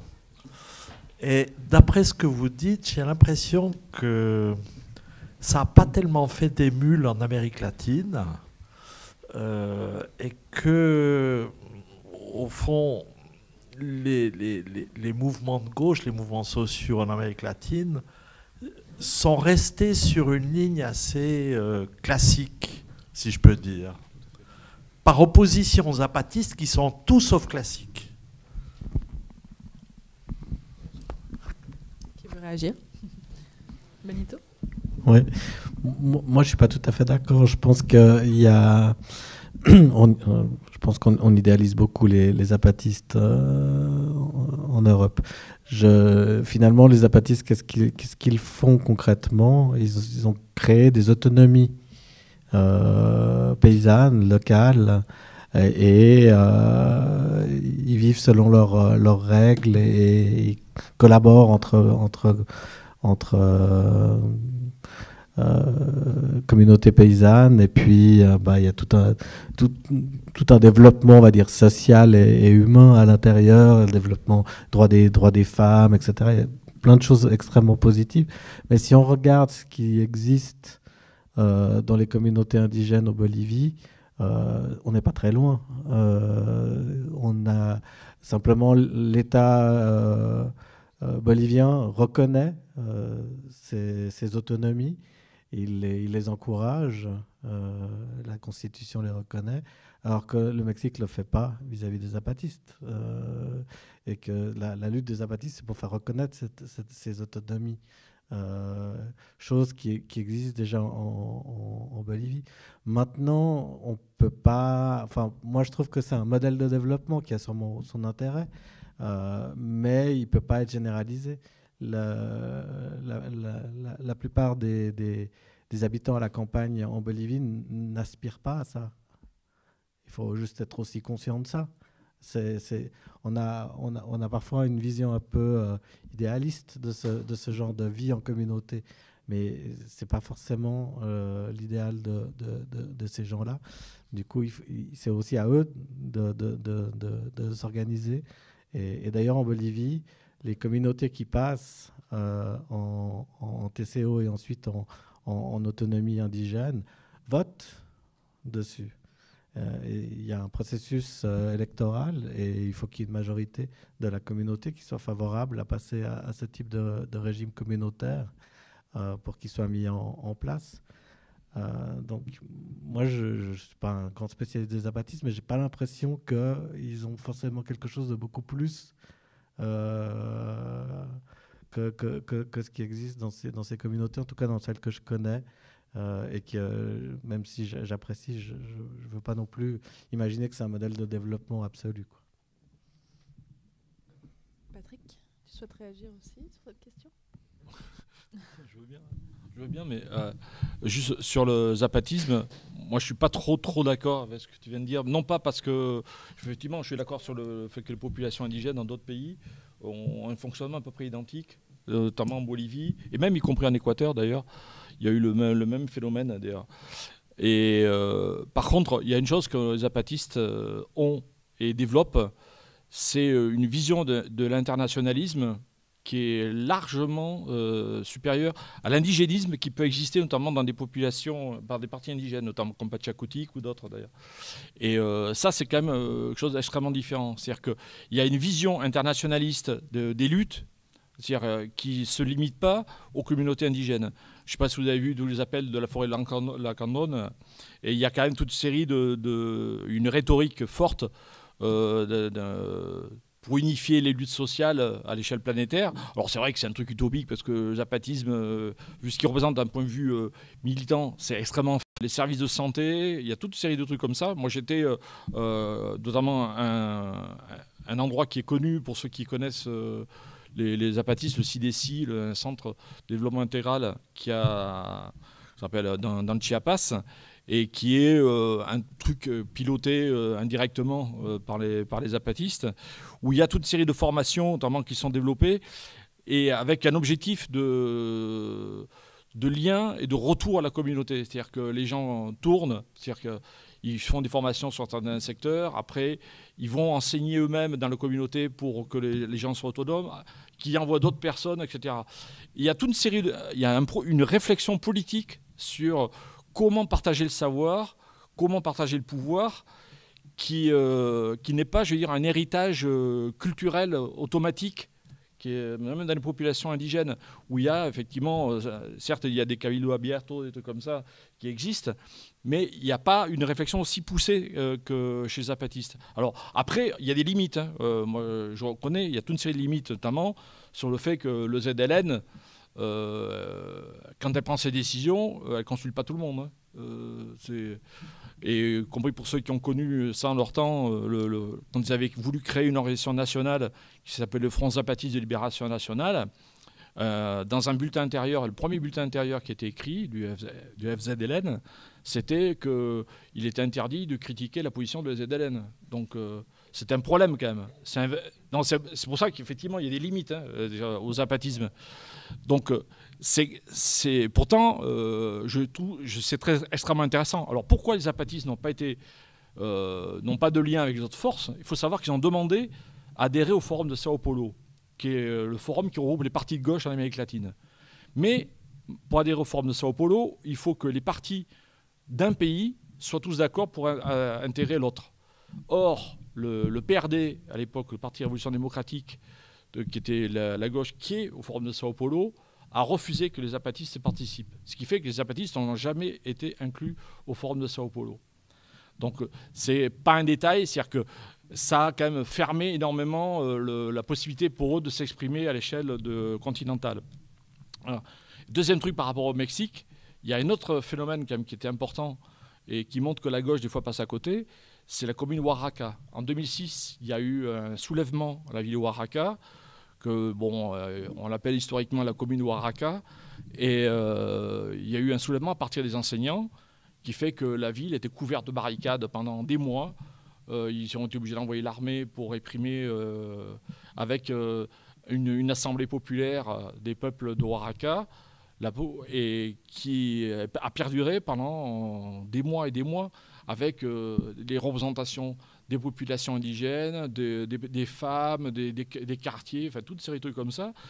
Et ça, il y a eu un silence radio complet, y compris dans la gauche latino-américaine, pour une raison très simple, c'est que le PRD, qui était le représentant de la gauche de la gauche au Mexique à l'époque, collaborait avec le PRI dans la région Oaxaca.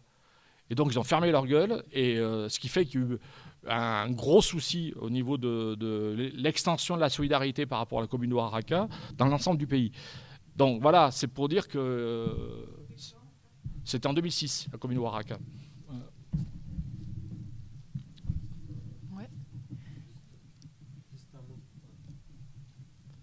Attendez, ouais.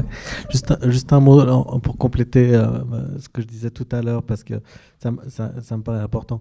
En Bolivie, en fait, le processus de réorganisation, on va dire, communautaire à la campagne, il est assez récent, en fait, aussi. Hein. Les communautés indigènes ont été quand même très acculturées, à quelques exceptions près, hein, dans les endroits les plus reculés, ou bien dans les lieux où c'était en quelque sorte les Ménonites ou comme ça. Sinon, ils étaient organisés sous forme de syndicats, en fait. Ils étaient des organisations qui n'avaient rien à voir avec l'indigénisme. Et ce phénomène, il s'est recréé dans le cadre de ce que tu expliquais tout à l'heure, de ce renouveau des mouvements sociaux et dans les années 70, etc. Et il y a eu une reconstruction d'une identité qui avait été un petit peu oubliée, avec tout un travail justement sur l'éducation, sur la santé communautaire, sur la justice communautaire, etc. Il y a tout un phénomène extrêmement intéressant de reconstruction de la vie communautaire, et en partie avec réussite, comme on le voit par exemple dans cette communauté Guarani qui a décidé de se constituer en communauté indigène, alors que pendant plus d'un siècle, elle a vécu en communauté indigène selon les lois et la constitution bolivienne. Je ne suis pas sûr de chiffres, mais c'est un truc comme ça. Et actuellement, il y a 22 processus qui ont soit abouti, soit qui sont en cours. Donc c'est quand même quelque chose qui reste extrêmement minoritaire. Et en fait, il y a des processus qui, à mon sens, sont tout aussi intéressants, qui ont lieu dans les villes. Parce qu'en fait, maintenant, la majorité des indigènes en Bolivie, ils habitent dans les villes.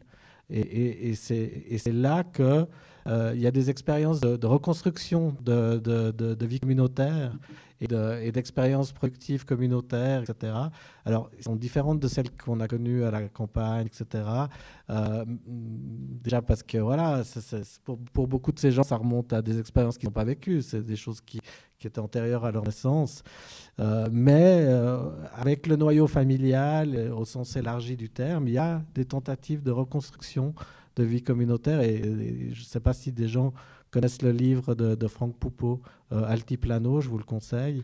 Il en parle. Et aussi Garcia Linera, le vice-président bolivien, en parle souvent. Il y a des choses intéressantes à tirer de ça, qui sont moins connues que les zapatistes, mais qui, à mon avis, sont aussi porteuses communautaires et de reconstruction sociale, d'alternatives économiques et sociales au capitalisme, dans un contexte urbain qui, lui est plutôt en général défavorable.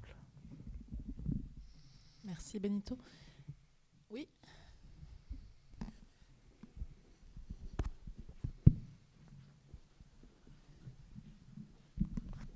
Merci. Alors moi j'avais juste une question, pour revenir à votre question par rapport au changement progressiste à travers la démocratie. Je me posais la question si on peut encore parler de démocratie, sachant que au vu des conditions sociales et conditions économiques que certaines populations vivent en Amérique latine, on sait que certains votes sont achetés. Du coup, comment est-ce qu'on peut encore parler de démocratie quand on connaît cette réalité ? Qui veut répondre ? Patrick ? Non, je suis d'accord. Ok. Tu as envie de réagir, Benito ? Bah, c'est une très bonne, c'est une très bonne remarque. Maintenant, voilà, c'est ce qu'il y a. Il y a possibilité d'avoir des processus institutionnalisés dans le cadre de la démocratie libérale telle qu'on la connaît aujourd'hui. Ça peut être aussi une façon de la transformer de l'intérieur.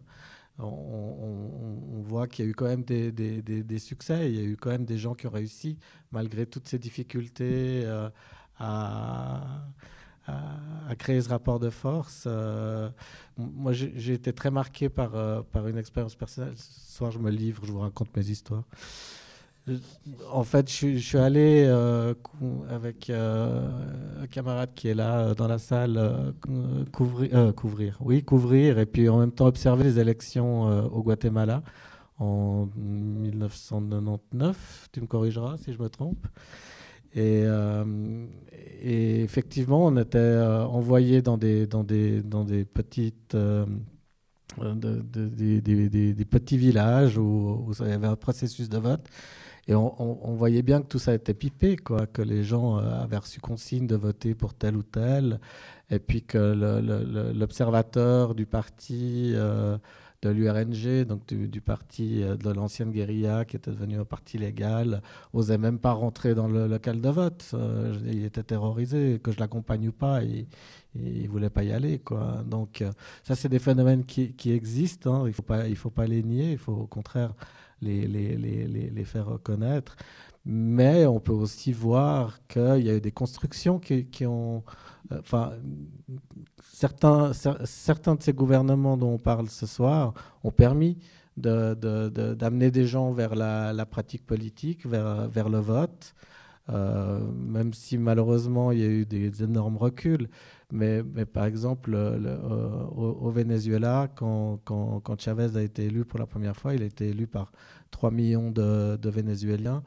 La dernière fois où il a été élu, je crois qu'il a eu pas loin de 10 millions de votes. Donc il y a eu quand même, la population du Venezuela n'est pas triplée, mais il y a eu un processus d'inclusion politique qui est possible. Malheureusement, c'est pas l'exemple meilleur parce qu'en l'occurrence, il y a une désagrégation de ces institutions et un recul réel. Et ça, c'est un des trucs que j'en veux le plus au processus chaviste, c'est d'avoir reculé sur ces avancées démocratiques. Mais disons que ça montre que c'est possible, que c'est aussi un rapport de force qui se construit en partie à l'intérieur des institutions. Donc voilà, c'est vrai. Ordinaire, offensive de la bourgeoisie nord-américaine, notamment internationale, dans des pratiques mafieuses extrêmement violentes, extrêmement offensives, et on fait comme si elles n'existaient pas, que c'est la faute des mouvements de gauche, etc. Je rappelle quand même que les mouvements de gauche ont été décimés à l'époque du plan Condor, hein, entre l'Uruguay, le Brésil, le Chili et le Pérou également, etc. Et il y a une crise un peu de renouvellement de la gauche qui a quand même des raisons relativement historiques et très violentes. Les pratiques mafieuses de la bourgeoisie qui tient solidement son pouvoir, en espagnol, il y a un mot qui est très fort, c'est prépotencia. Je n'ai pas le mot en français, il y a arrogance méprisante, mais je ne trouve pas le mot exactement en français. C'est des capacités de l'impérialisme quand même, alors par deux manières. Une manière plus ou moins soft, ça a été des procès complètement bidons qui ont destitué des élus du camp progressiste, disons, pas toujours socialiste, mais quand même très très marqué dans le soutien des niveaux militaires. Il y a eu Dilma Rousseff au Brésil, il y a eu Lula au Brésil, il y a eu Zelaya au Honduras, il y a Lugo également au Paraguay, sauf erreur, où des processus judiciaires, à mon avis, relativement téléguidés par les États-Unis et la bourgeoisie locale, qui, à mon avis, n'était pas du niveau pour faire ce genre de procès en destitution, en impeachment, etc., des mots dans lesquels des gens sont très à l'aise. Et ça, c'est une manière d'avoir destitué des processus révolutionnaires. Je prends juste le cas du Honduras rapidement. Le Honduras avait un gouvernement Zelaya qui était proche des gouvernements progressistes d'Amérique centrale et d'Amérique latine en général. Il a été destitué par des procédés totalement inventés, bidons, etc. Aujourd'hui, le Honduras est en train d'hésiter, la bourgeoisie, entre faire des alliances avec les maras, les bandes mafieuses qui terrorisent la population. On a vu dans les gens qui sont montés aux États-Unis, qui ont passé par le Mexique, etc., il y avait, d'Amérique centrale, il y avait environ 70% qui venaient du Honduras, 18% du Salvador, une dizaine de pourcents du Guatemala, 2% du Nicaragua qui ont essayé d'échapper à leurs conditions, disons, dans leur pays. Au Honduras, on a des gens qui sont aujourd'hui terrorisés par les maras, les bandes mafieuses extrêmement organisées, extrêmement proches du pouvoir, souvent avec de l'osmose entre le pouvoir et ces bandes mafieuses qui essayent de rançonner la population. On a eu beaucoup de gens qui sont partis pour essayer de trouver une solution aux États-Unis parce qu'ils avaient reçu, disons, un racket de 30 000 $ pour dire si vous ne nous le livrez pas, votre fille qui a 8 ans, qui est dans telle école, qui prend tel transport pour aller à l'école, ben, vous ne la reverrez plus. Et c'est beaucoup des gens comme ça qui sont partis. Donc il faudrait quand même se rendre compte de l'extraordinaire violence offensive de la bourgeoisie locale en lien avec international. Et ça, je pense qu'il faut en parler parce qu'autrement, on a l'air de dire ben, la gauche, elle n'est pas terrible, elle n'avance pas, etc. Et il faut qu'elle trouve une parade à ces nouvelles pratiques mafieuses qui viennent de l'époque du plan Condor jusqu'au procès bidon au Brésil. Actuellement, on a très rapidement Bolsonaro au Brésil qui a gagné à partir de ces procès bidons sur Lula et Dilma Rousseff. Actuellement, il n'est pas du tout un démocrate. C'est quelqu'un qui dit, ma foi, si ça ne va pas, je fais un coup d'État militaire. C'est ce pourquoi j'ai été élu, c'est ce en quoi je crois. Donc, on n'est pas du tout dans un espèce de jeu démocratique. La bourgeoisie a déjà cessé complètement de jouer à ça.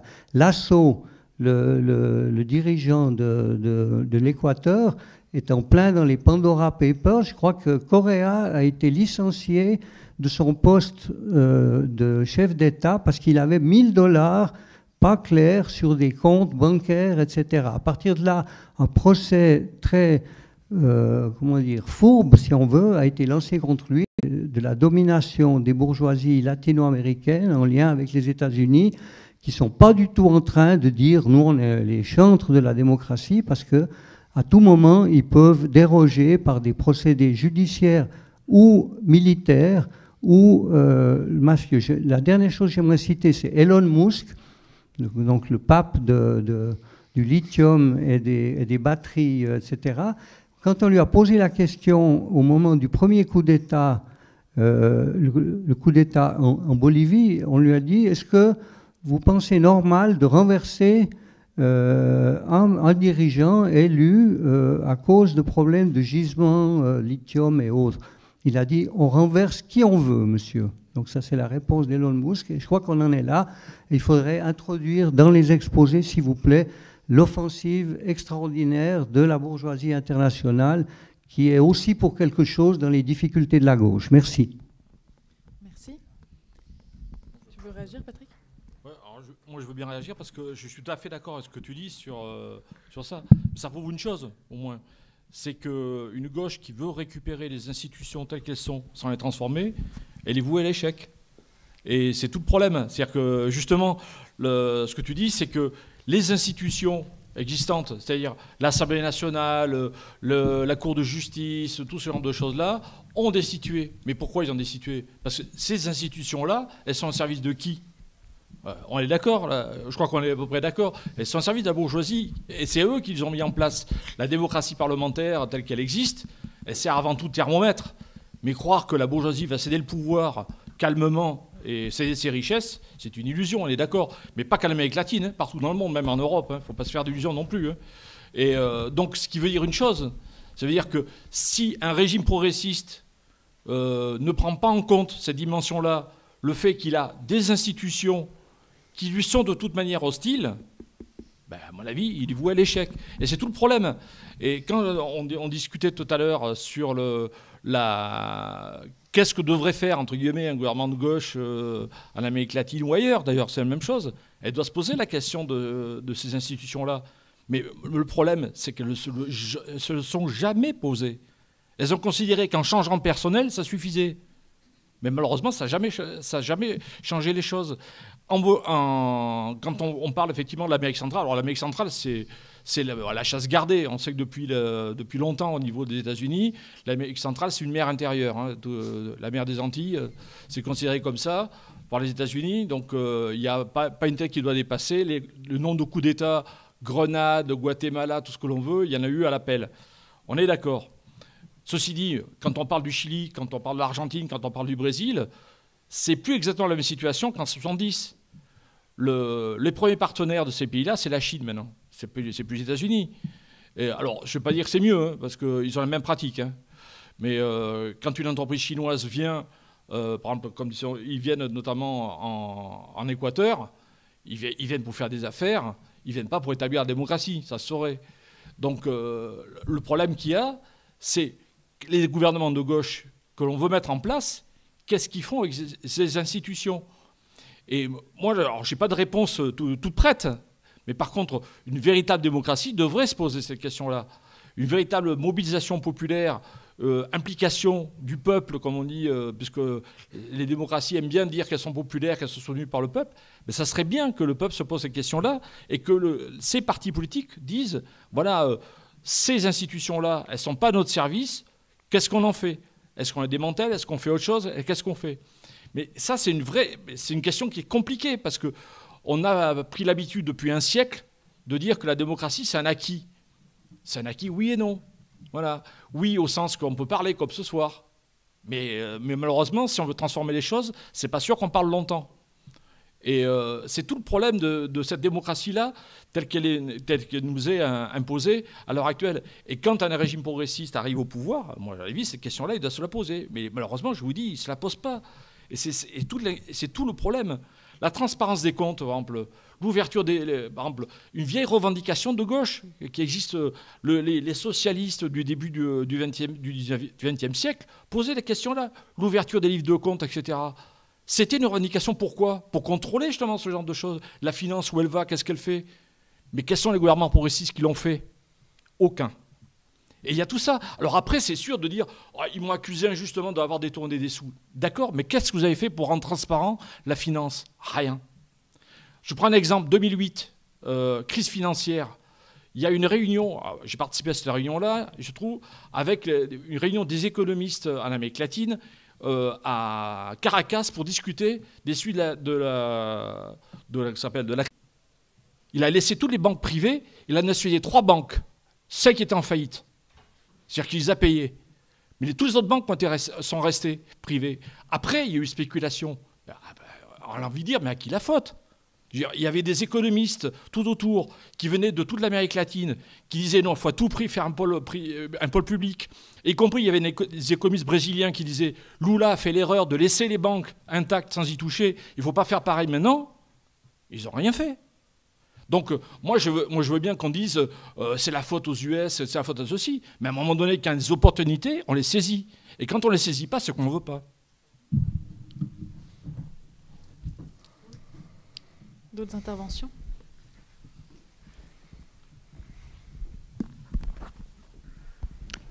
Bonsoir. Je voulais prendre la parole parce qu'il y a un pays dont on n'a pas parlé qui fait en principe partie, qui n'est pas prévu, pas cité ce soir. Ce n'est pas les 3 pays qui ont été mentionnés. Je pense au Nicaragua. Et le Nicaragua fait évidemment partie des pays dont on imagine qu'ils sont liés au mouvement vers le socialisme, le parti au pouvoir au Nicaragua s'appelant toujours le Front sandiniste de libération nationale. Et je ne sais pas si le public est même au courant, parce qu'on en parle trop peu, que dimanche, le Nicaragua vote. Et il va voter dans des élections dites par le Front sandiniste et par son président et sa vice-présidente, présentées comme des élections libres et démocratiques. Et à moins que vous ne soyez bien informé et que vous lisiez encore qu'on n'en parle même pas beaucoup, même au courrier, ce qui se passe.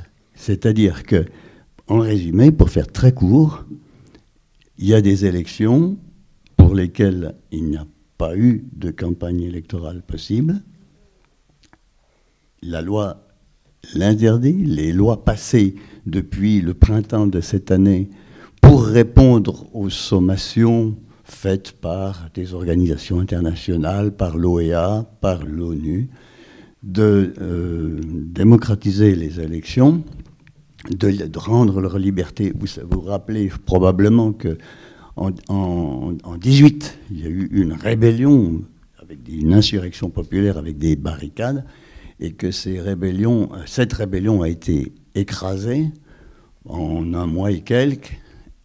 À l'occasion, d'ailleurs, j'ai pu vous envoyer au courrier une lettre qui a eu l'honneur d'être publiée en forme d'agora, merci, et qui faisait le bilan de la situation un mois après le début de l'insurrection. Donc c'était le 17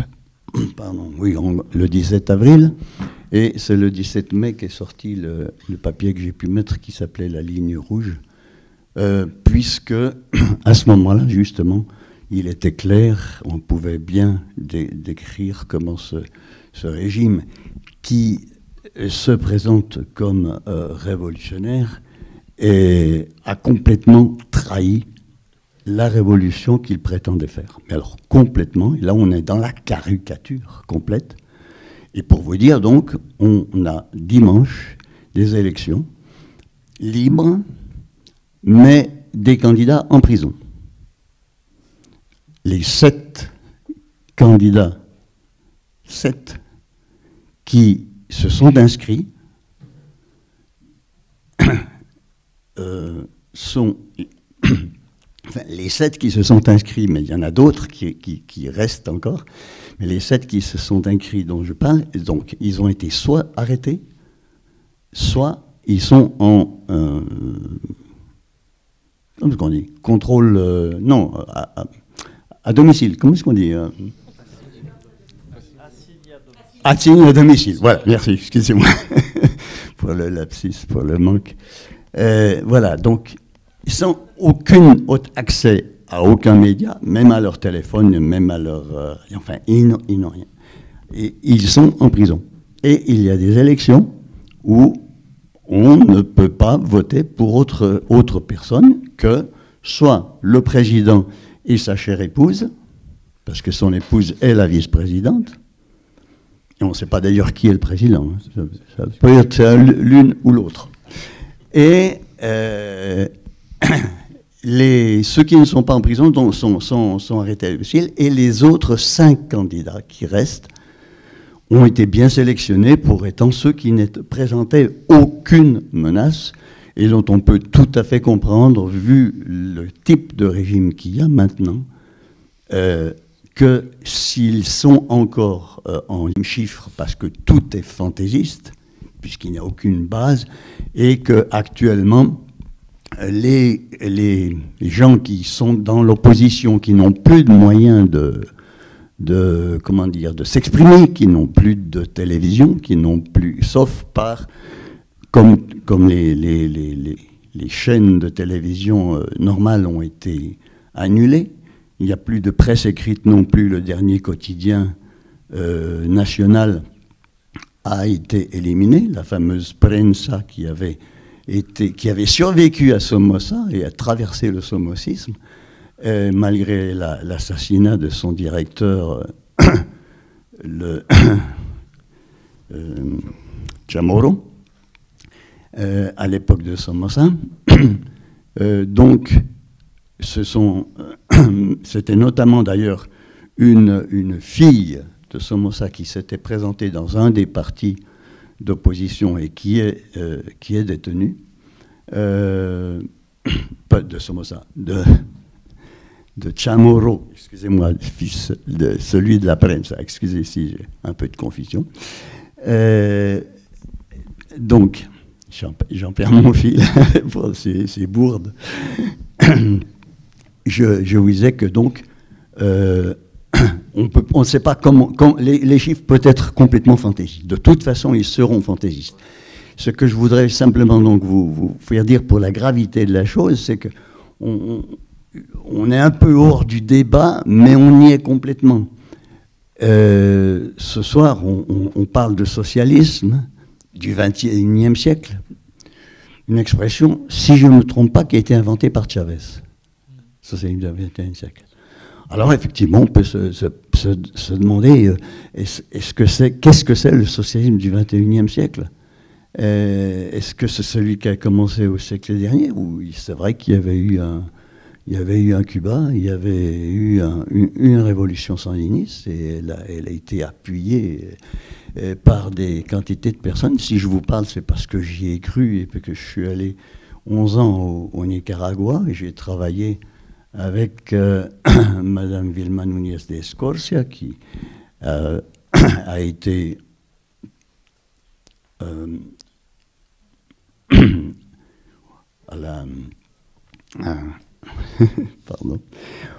à la Cour suprême. Excusez mes trous de mémoire déjà. Donc Vilma Núñez de Escorcia, et qui a fondé, et j'étais avec elle à ce moment-là, le CENID, le Centre nicaraguayen pour les droits humains, et qui a été saisi d'abord, l'institution a été saisie, l'immeuble a été transformé, il a été volé, tout le matériel a été volé, elle était interdite, son association a été fermée formellement, mais elle résiste. Bref, c'est pour vous dire que aucune issue n'est imaginable dans la situation actuelle, et c'est ce qu'il est important de pouvoir comprendre avant qu'on sache dimanche comment va triompher ce gouvernement au pouvoir. Merci bien. Voilà. Juste deux petites remarques. La première, c'est que le courrier a été mentionné. Donc, je me sens d'intervenir. Juste pour vous expliquer pourquoi on n'a pas parlé encore de cette élection dans le... Mentionné. Et juste pour vous expliquer pourquoi, en fait, quand je suis responsable de la rubrique, on n'a pas traité encore du sujet dans le journal. Pour deux raisons, ils peuvent paraître un peu anecdotiques, mais qu'ils ne le sont pas. En tout cas, la première peut le paraître. C'est que je me suis retrouvé sans interlocuteur, parce que j'ai cherché des interlocuteurs sur place. Je me suis retrouvé sans interlocuteur pour défendre le processus sandiniste et le gouvernement actuellement, alors qu'il y a des gens qui le défendent. C'est une réalité. Il y a une partie de la population et des militants qui défendent le gouvernement Ortega et qui considèrent qu'il est légitime et qu'il est attaqué de l'extérieur et qu'il doit se défendre, etc. Tout ce discours existe, mais personne n'a voulu le porter. Donc c'est quand même... Pour moi, je trouve déjà un peu significatif, mais problématique. Partant de là, je voulais qu'une journaliste aille sur place. Moi, je connais mal le Nicaragua. Donc, ne parvenant pas à essayer de faire un éclairage depuis ici, j'ai voulu qu'une journaliste aille sur place. Et elle a été empêchée d'entrer.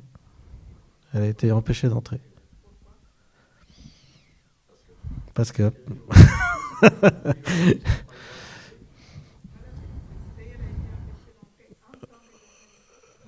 Oui.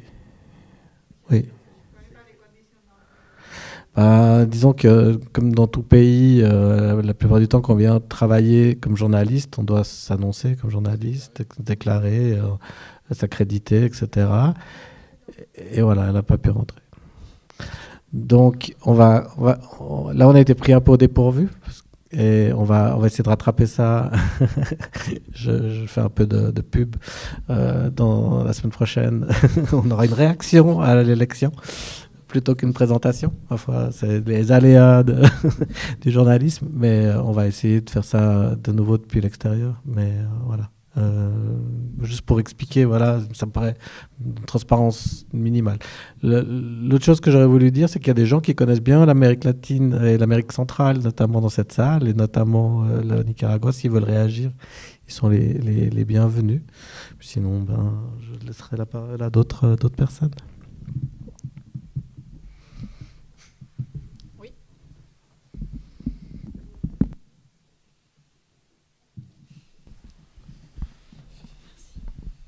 Bonsoir.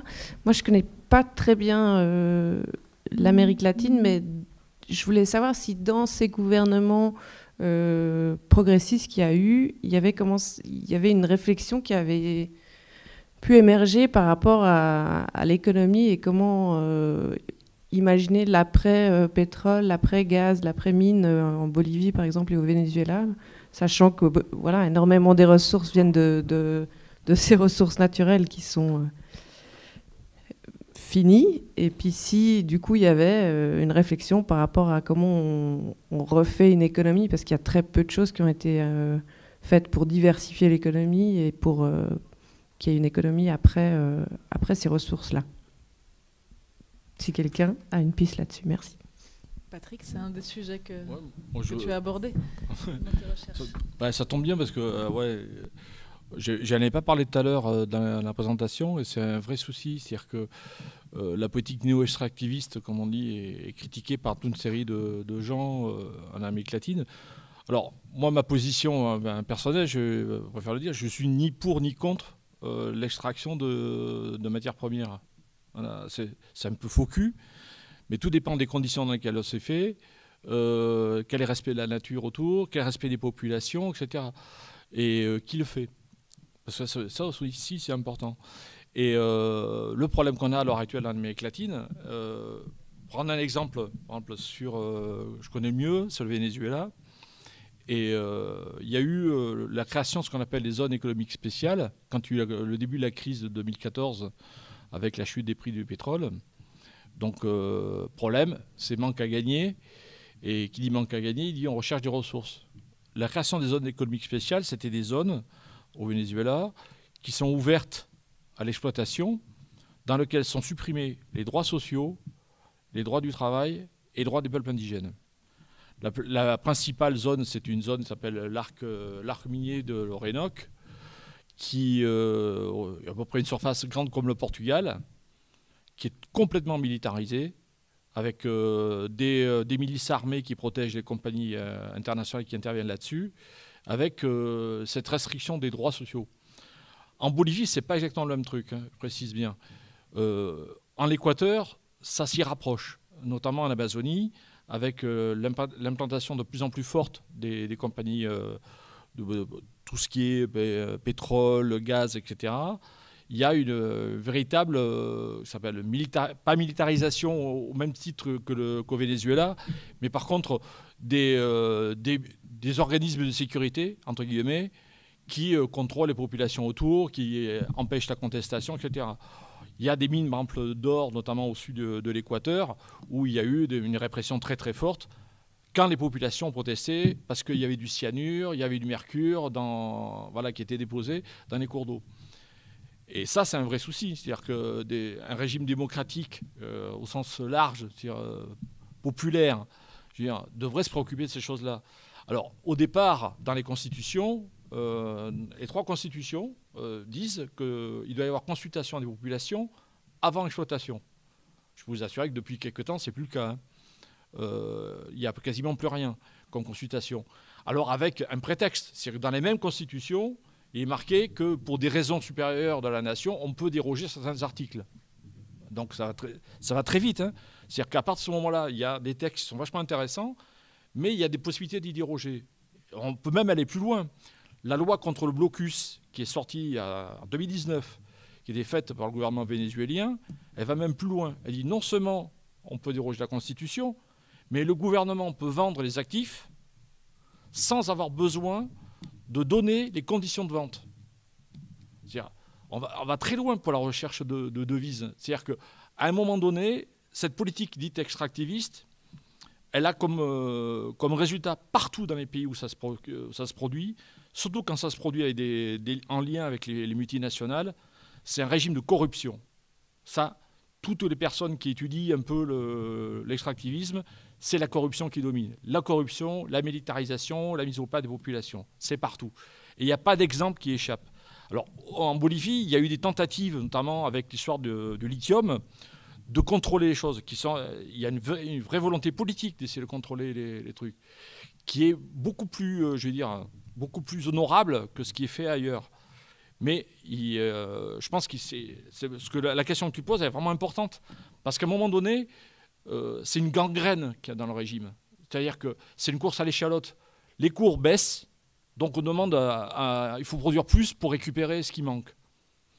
Et comme l'Amérique latine, les pays qui ont ces hydrocarbures ou ces minerais, ont profité de la rente pour, par exemple, financer le service de santé, le service d'éducation, ce qui est juste, hein, alors là, ou même faire ce qu'on appelle des bons, ce que la Banque mondiale appelle les transferts monétaires conditionnés, c'est-à-dire des bons de soutien aux pauvres pour essayer d'éradiquer la pauvreté. C'est-à-dire qu'on vous donne de l'argent. Les conditions, c'est que les enfants aillent à l'école tant de fois par semaine, que les femmes aillent se faire examiner quand elles sont enceintes une fois par mois. Enfin, je dis, voilà, c'est dans le désordre, hein, mais c'est le principe qu'il y a. Mais ce qui se passe, c'est que c'est une machine à importer. C'est-à-dire que les gens ont de l'argent, la rente, elle est redistribuée, plus ou moins équitablement, en général moins, mais par contre, on l'importe. On importe des machines parce qu'il n'y a pas de production. Quand on donne de l'argent comme ça et que l'argent n'est pas utilisé pour développer une production intérieure, c'est-à-dire la production, notamment l'agriculture, ou tout ce genre de choses, les produits manufacturés, on les importe.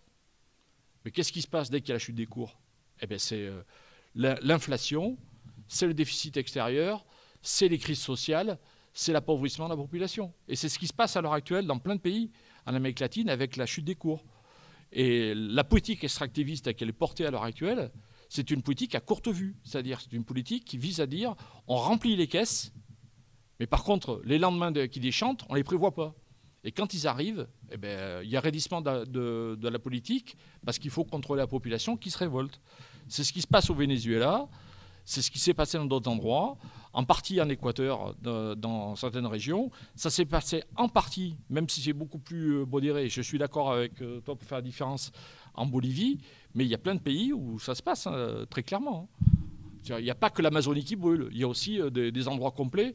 Si vous allez au Venezuela, dans le bassin de l'Orénoque, moi je suis allé il y a quelques temps, apparemment ça a empiré, il y a des fleuves entiers, mais ils sont colorés par il y a de la mousse, il y a de tout, il y a des hydrocarbures partout. Parce qu'en plus, c'est même pas du pétrole propre, entre guillemets. c'est ce qu'on s'appelle celui qu'on extrait par extraction.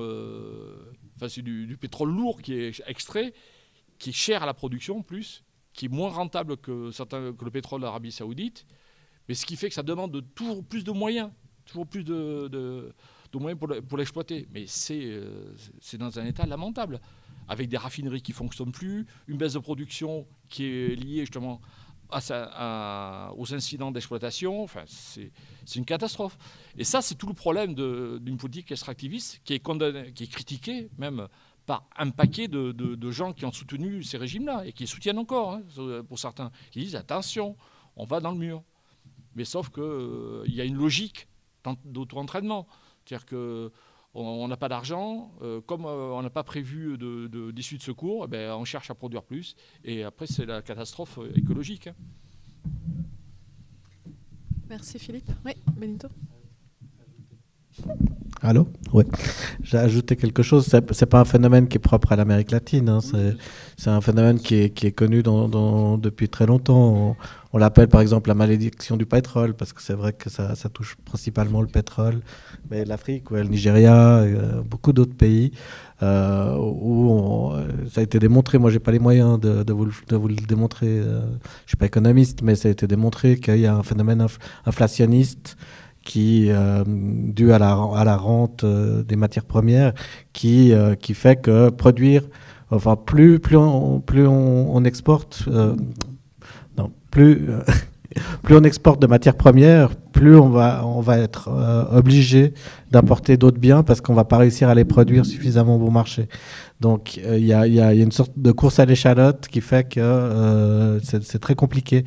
Et en même temps, ces pays, ils ont été depuis toujours assignés à cette tâche d'être des pourvoyeurs de connaissances.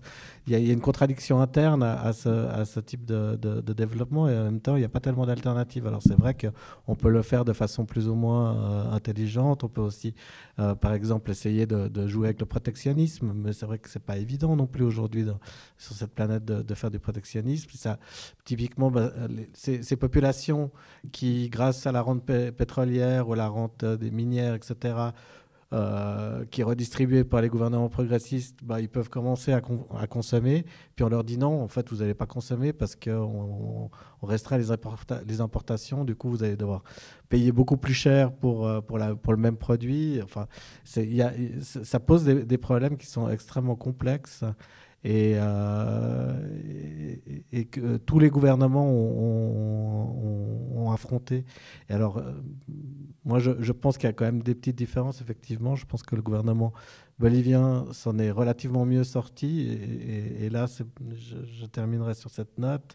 C'est qu'il y a à la tête du gouvernement bolivien, enfin à la vice-tête du gouvernement bolivien, il y avait quelqu'un qui réfléchissait un petit peu de façon stratégique. Et Álvaro García Linera, il a théorisé ce qu'il appelle le capitalisme mondain amazonique, qui pour lui est la piste de développement pour la Bolivie, mais c'est une piste de développement sur 50 ans, et, en gros jusqu'à la fin des hydrocarbures.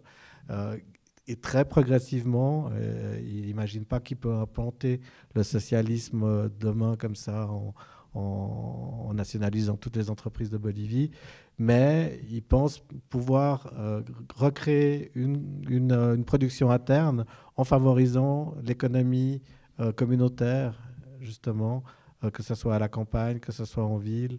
Mais évidemment, c'est complexe à l'échelle d'un État.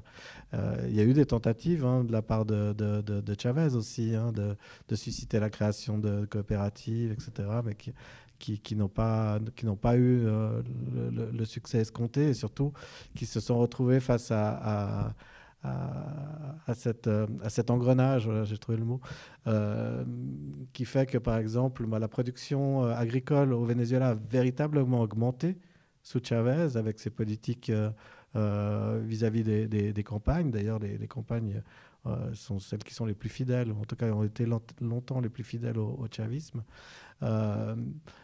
Mais la consommation, elle, a augmenté de façon exponentielle, justement, par ces politiques sociales, etc. Et se sont tournés principalement vers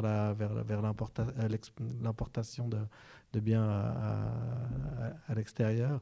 Et la production nationale n'a pas réussi à suivre, même s'il y a eu des progrès réels qui ont été accomplis. Donc c'est une question extrêmement complexe, mais où il y a des pistes de réponse. Merci, Benito. Est-ce qu'il y a d'autres personnes qui aimeraient prendre la parole dans la salle? Sinon, je propose qu'on déclare cette soirée terminée, et puis on peut toujours discuter peut-être à l'extérieur s'il y a encore d'autres échanges. Voilà. En tout cas, merci pour votre participation. Merci à Benito, merci à Philippe. Patrick, pardon. Désolée. Merci à Patrick, et puis bonne soirée à tous alors.